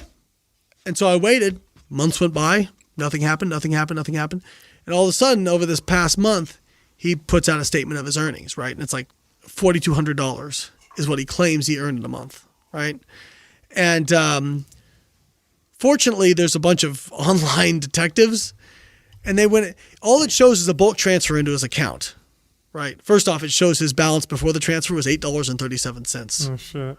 Winning! So he transfers in this, and they figured out that based on what he had said previously about what he got paid in a month versus what his views were, that what he had done was combine multiple months, delayed payment, and then transferred a bulk payment into his account. So it looked bigger. So you're not fucking clever, buddy. You're not clever. So, but now, you know what now is happening is he's been like clamoring for this debate now. Even said I could pick the topic, I can pick the moderator. Dude's hard up for money. Yeah. So guess what, bud? Does he have any? I mean, You can just chill for a while. what does he do? I mean, I got to think. He's got to. I mean, I haven't watched any of his shit. Now you make me want to watch. Now to see. No. Well, actually, you know what? Like, don't give him there's a mirror channel, I think, that puts all of his videos back up, so you don't actually have to watch his videos and give him clicks. You give it to this person. That's great. These people are savages. I never want to get them on my bad side. Well, I heard. He claims, by the way, that they're a Muslim cyber stalking ring. Oh wow! This group of people. Well, I was just gonna say, I've heard there's like rings of these kids that this is literally what. Oh, they're definitely cyber stalking him. There definitely are. Yeah. But he fucking deserves it. Wow. You know? Wow. So it's the best part of it is I had nothing to do with it. You know, like he'll say that I paid for this stuff. It's like, man, I seem to have a lot of money. You know. But actually, what really got him in trouble was, all of his claims about being a mercenary. You don't get to be a mercenary without law enforcement or military experience. It doesn't happen. They don't take them. They don't. They don't take a random person. No, they don't be like, oh, well, you can. I'm a black belt in I Taekwondo. saw you shooting guns at that gun range. Yeah. Gee, you really look like you knew what you were doing. Let's take you out into really cool in on Afghanistan and do snatch and grabs. So So veterans obviously started getting pissed off about this. And the blog Popular Military, very big blog, ran a story on him about him being a stolen valor, And when that story came out on Facebook, I was like, okay, shared and boosted for $100. You know what I mean? So, because fuck him. And so I said that on a Facebook Live that I boosted it. Well, he went and said, Layne Norton paid for Popular Military to write this blog and, all this kind of stuff. And it's like, again, delusions of persecution, So it was just, it's been a very interesting learning experience about the human human nature and what some people are capable of in terms of how far they will take a lie. Yeah. Like they will just continue doubling down on stuff. Like it really, I even remember we talked about more stuff last night about him, his friend, like trying to vouch for him that he was in the powder wars and all this kind of stuff. Well, crazy. I wanted to ask you, can we talk about everything we talked about last night? Was there anything that was off limits? Did we say anything that was off limits? We can talk about? Not really. Okay. Because there's something that you said and you just gradually, and I thought it was a pretty cool because I have a handful of buddies that do this, and I think that it's really cool, and you can learn a lot. And I think a lot of people are afraid to. In the words of Blaha, a lot is you said you have a life coach. Yeah. How long have you had a life coach for? About 6 months. Okay, so what have you talked about any of this stuff before? I'd love to hear. I mentioned the life coach thing because 2016 was a tough year for me. Yeah. There's a lot of personal stuff I went through. Yeah. And just, I need somebody who's not like emotionally invested in stuff to like tell me when I'm fucking up. Yeah. And say, hey, have you considered that? Like I made a lot of business mistakes too. Like fortunately they haven't been fatal, but what you find out is everything affects everything. If you're struggling in one area, it's going to start bleeding over in other stuff, and having somebody to be like kind of on my side, but know when to tell me when I'm fucking up that I respect, because a lot of what's happened is some of my friends, like, it's been tough because I never want to give this impression, but some of my friends have felt like they couldn't talk to me because they started out as clients or looking up to me in a certain way, and they felt like they couldn't talk to me. And I would never want to give that impression, but I can understand how they got there, And so having somebody to give me the devil's advocate, to tell me this kind of stuff, I think is really important. It even allows you to be vulnerable. Yeah, well, that's a very difficult thing to do when you're around people who maybe you were clients before or followed you. And I probably am guilty of at a certain point, like, man, when you read about stuff and about if you get popular, if you get successful, you're going to deal with haters and sycophants, and you're going to deal with people lying to you and people betraying you and stabbing you in the back and all this kind of stuff, and people being fake and all this kind of stuff. And I remember being a kid, I'm like, that sounds really dramatic. I don't think, fuck if it ain't the truth. You know what I mean? Like if it ain't the damn truth. And, it can be hard to keep your head sometimes, So having somebody in my corner, to just, not just tell me, what I'm doing is the right thing, to tell me, hey, that wasn't the right thing. You should have done that different, that's a big deal. Someone told us that a while ago. They said, there's going to be a lot of people telling you you're doing awesome, but what are you going to do when you're doing shitty? And the people that tell you that you're not doing good, that's what you need to sometimes pay attention to. Because it's easy to be around people who admire what you do and think everything you do is great. But what about putting yourself around those people who are going to be honest with you? It takes a lot of self-awareness to be able to do that. Yeah, well, one of the quotes I like out there is, greatness comes not when everything goes right for you, but when you're truly tested. And the one thing that's kind of kept my head on straight, well, you could argue it hasn't been on straight, but kind of kept me going forward, is that whenever in my life I've been like really frustrated and wanted to quit or felt just completely exasperated, it almost seems like invariably right after that's where there was a breakthrough. I swear to God, true. Yeah, Very true. yeah. It's like the universe, again, I don't want to sound spiritual, but it's like the universe is going to test you to your breaking point, and then it's going to let you go, and it's starting to happen. Like January, December was kind of the lowest months, and just kind of grinded through it, kept going. And now things are starting to kick ass, like things are starting to really kick ass again. Excellent. And, like it would have been easy to just be like, oh, fuck this whole, let's just kind of retreat back to, coaching, and let's stop working with some of this stuff. Cause we had a lot of setbacks with Avatar. Avatar hit a huge milestone the other day. Like we're really kicking ass. But man, we had so much frustration with that thing.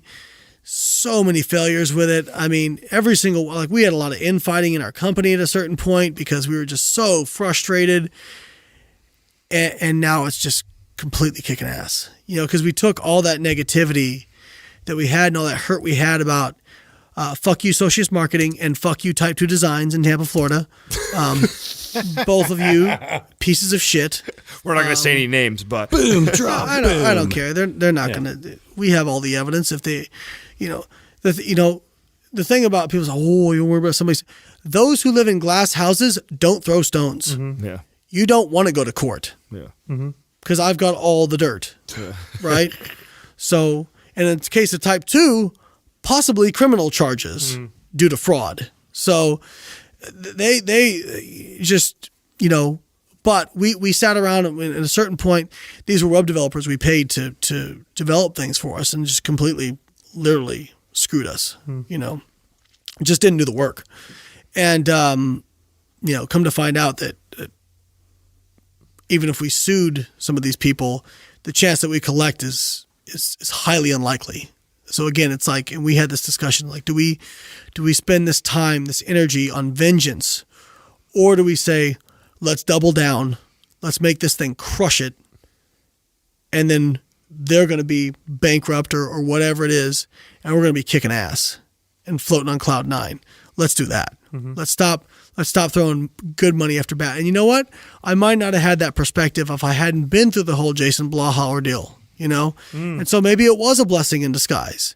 Maybe that large amount of money I spent saved me an even greater amount of money that we would have spent in this whole deal. Because you can get caught up in the whole vengeance thing. Well, maybe you find people that you have adversity with, and you thrive off of that. Maybe you attract it in a sense because you do better because it pushes you in those limits. You were thought like that. Well, listen, like I said to Mark and Katie. Mark is our CEO, and Katie is her title is editor-in-chief, but really she's more like a co-chief scientific officer with me. She's done just as much or more on the data calculations and the algorithm that I have. So she's a completely integral part of this, Katie Coles. And I said, why the chance we're going to collect is so small, like, the best of revenge is if we just kill it. Just go out and change the world. Do what we came to do anyway. Fuck them. Let's go do what we came to do. And one of the things I had to kind of tell them was like, yeah, this sucked. We lost a lot of money and we feel stupid, and used. But this would have actually crushed most companies, most startups. And we actually have enough members and we're doing well enough that our cash flow is still okay. Mm-hmm. So let's get them. Yeah. Let's get them. That's a common trait amongst winners. Well, you know what? When you talk to anybody, down. Yep. When you talk to anybody who's really done anything big, and you talk about when they've had to encounter a major challenge, they look back at it like it was a good thing. That was the pivotal moment. Every time. Every company that changed the world, almost without exception, Apple, Microsoft, you read the stories, huge infighting and problems and setbacks and all. Look at Apple. Apple was dead in the water. Yeah. In the like early 90s, mid 90s, they were dead in the water. And then the iPod came out, and then the iPhone. It would have been so easy for them to quit. To just say, you know what, that's it. Steve Jobs to quit and say, that's it. Yeah. We're done. Well, they fired him. Yeah. They fired him out of his own company. Right? Well, on that comeback, the iPod was him when it comes back. If anybody had a right to say, you know what, had a good run, it would have been him. But and Angela Duckworth, Professor Angela Duckworth, she's does a lot of research on on the traits of successful people, and the major thing she found was, for lack of a better term, grit. That people that they just grind through it. That it's not, talent makes a difference. All this stuff makes a difference. And one of the things I really liked that she said was, it's easy to be intense about something for a short period of time. Anybody can do that, right? Intense for a short period of time.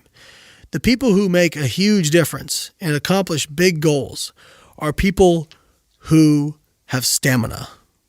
Not just intensity, but stamina.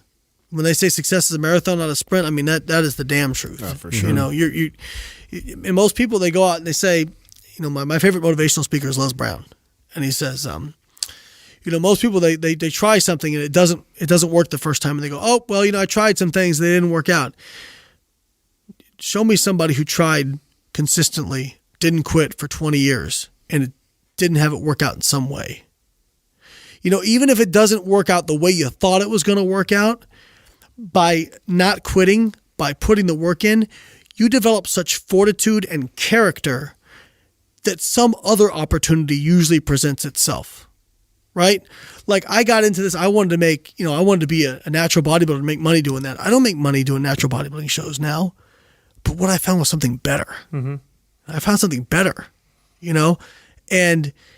but if I hadn't had that initial drive to do this stuff, it would have not worked. It would have been so easy. I mean, there were so many things people told me would never work out, right? You can't be a natural bodybuilder and make money. You can't be an online coach and be successful. You can't do a PhD and also be competitive. You can't start, flexible dieting is bullshit. It will never work in high-level competitors. And all this kind of stuff. And I'm not going to sit here and say that people's words never have an effect on me. Of course they do. But I trust this. I trust my inner voice way more than anything else. And so at the end of the day, I'll listen to what you have to say. I'll listen to what you have to say, and I'll take that in. But if this in here tells me something, I don't give a damn what you have to say about what I'm going to do. What's the biggest thing that you've learned from your life coach so far? I mean, 6 months you've had a chance to express everything you're going through and get good feedback. What do you think has been the biggest growth thing that you've gone through with that? Facing my own shortcomings as a person. What do you mean, like beating yourself up if things didn't turn out the way you expected? Just that there's certain things that I wasn't the good guy in. You know what I mean? Like things I fucked up, right? And acknowledging those. But also that doesn't make you a bad person. So, and I actually asked her this. I said, her name's Patty Evans. I said, what do you define as a bad person? She said, somebody who derives pleasure from hurting other people. I said, well, that's definitely not me. I know that. And she's like, no, you're a good person. She goes, most people are good people trying to do their best they can, but relationships are complex, whether it comes to business, friendships, romantic, and stuff gets fucked up sometimes. You know what I mean? But if you come from the perspective of most people are good people trying to do the best they can, and if you come from that perspective, usually it gives you a lot more empathy. And you can, if you have disagreements with people, you can work them out a little bit better when you say, okay, you know what? Maybe I did something that triggered them a certain way. Maybe I can present it in a better way. And I think the other trait about successful people is, and she told me this whenever I had things go wrong, people who don't succeed usually do a lot of this shit.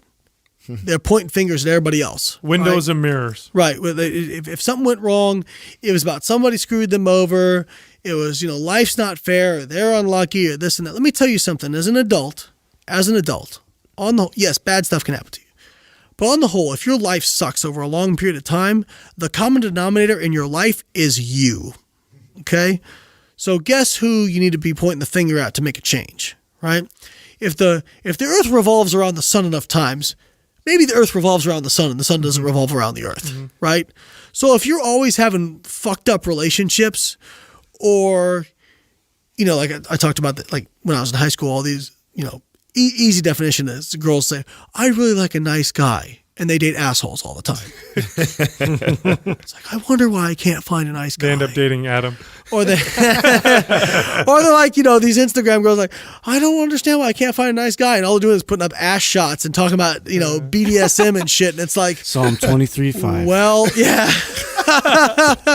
Jesus, #blessed, like. Jesus loves my booty. Yeah. So, I mean, listen, and again, like I'm a libertarian. So if that's how you want to present yourself, I'm not mad at you.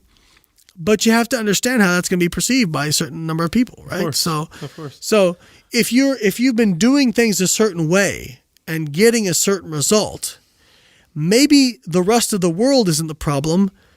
Maybe you're the problem. Yeah. I learned a long time ago. Windows and mirrors. When shit goes wrong, look in the mirror. When things are going right, look out the window. Yeah. When things are going awesome, look at the people around you.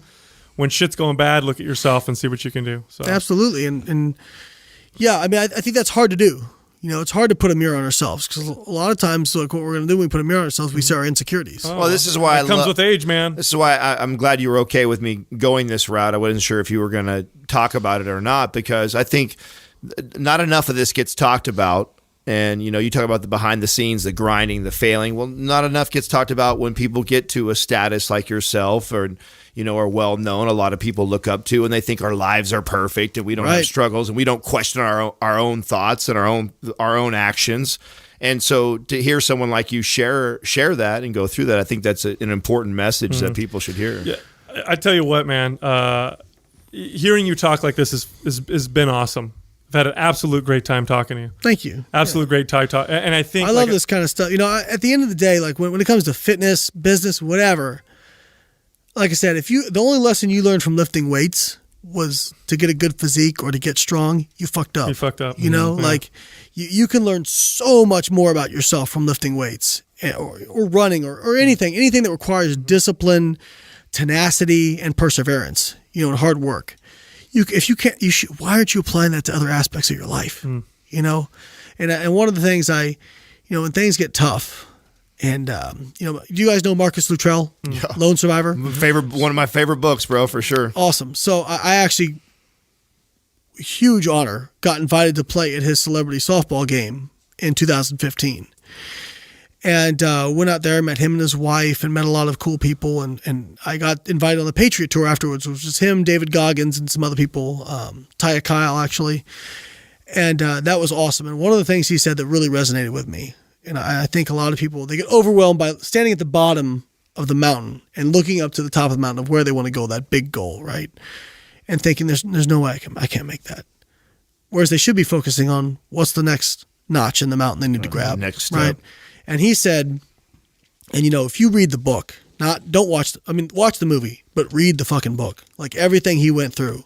Oh, the Lone Survivor book is 10 times better than the movie. Broke his back in multiple places, bit his tongue off, like had, shrapnel sticking out of his leg, shot multiple times, crawled, all these, like several miles, and he said at the Patriot Tour, something that really stuck with me, he said, I break down hard times into hour segments because there's nothing you can do to me inside an hour that's going to break me.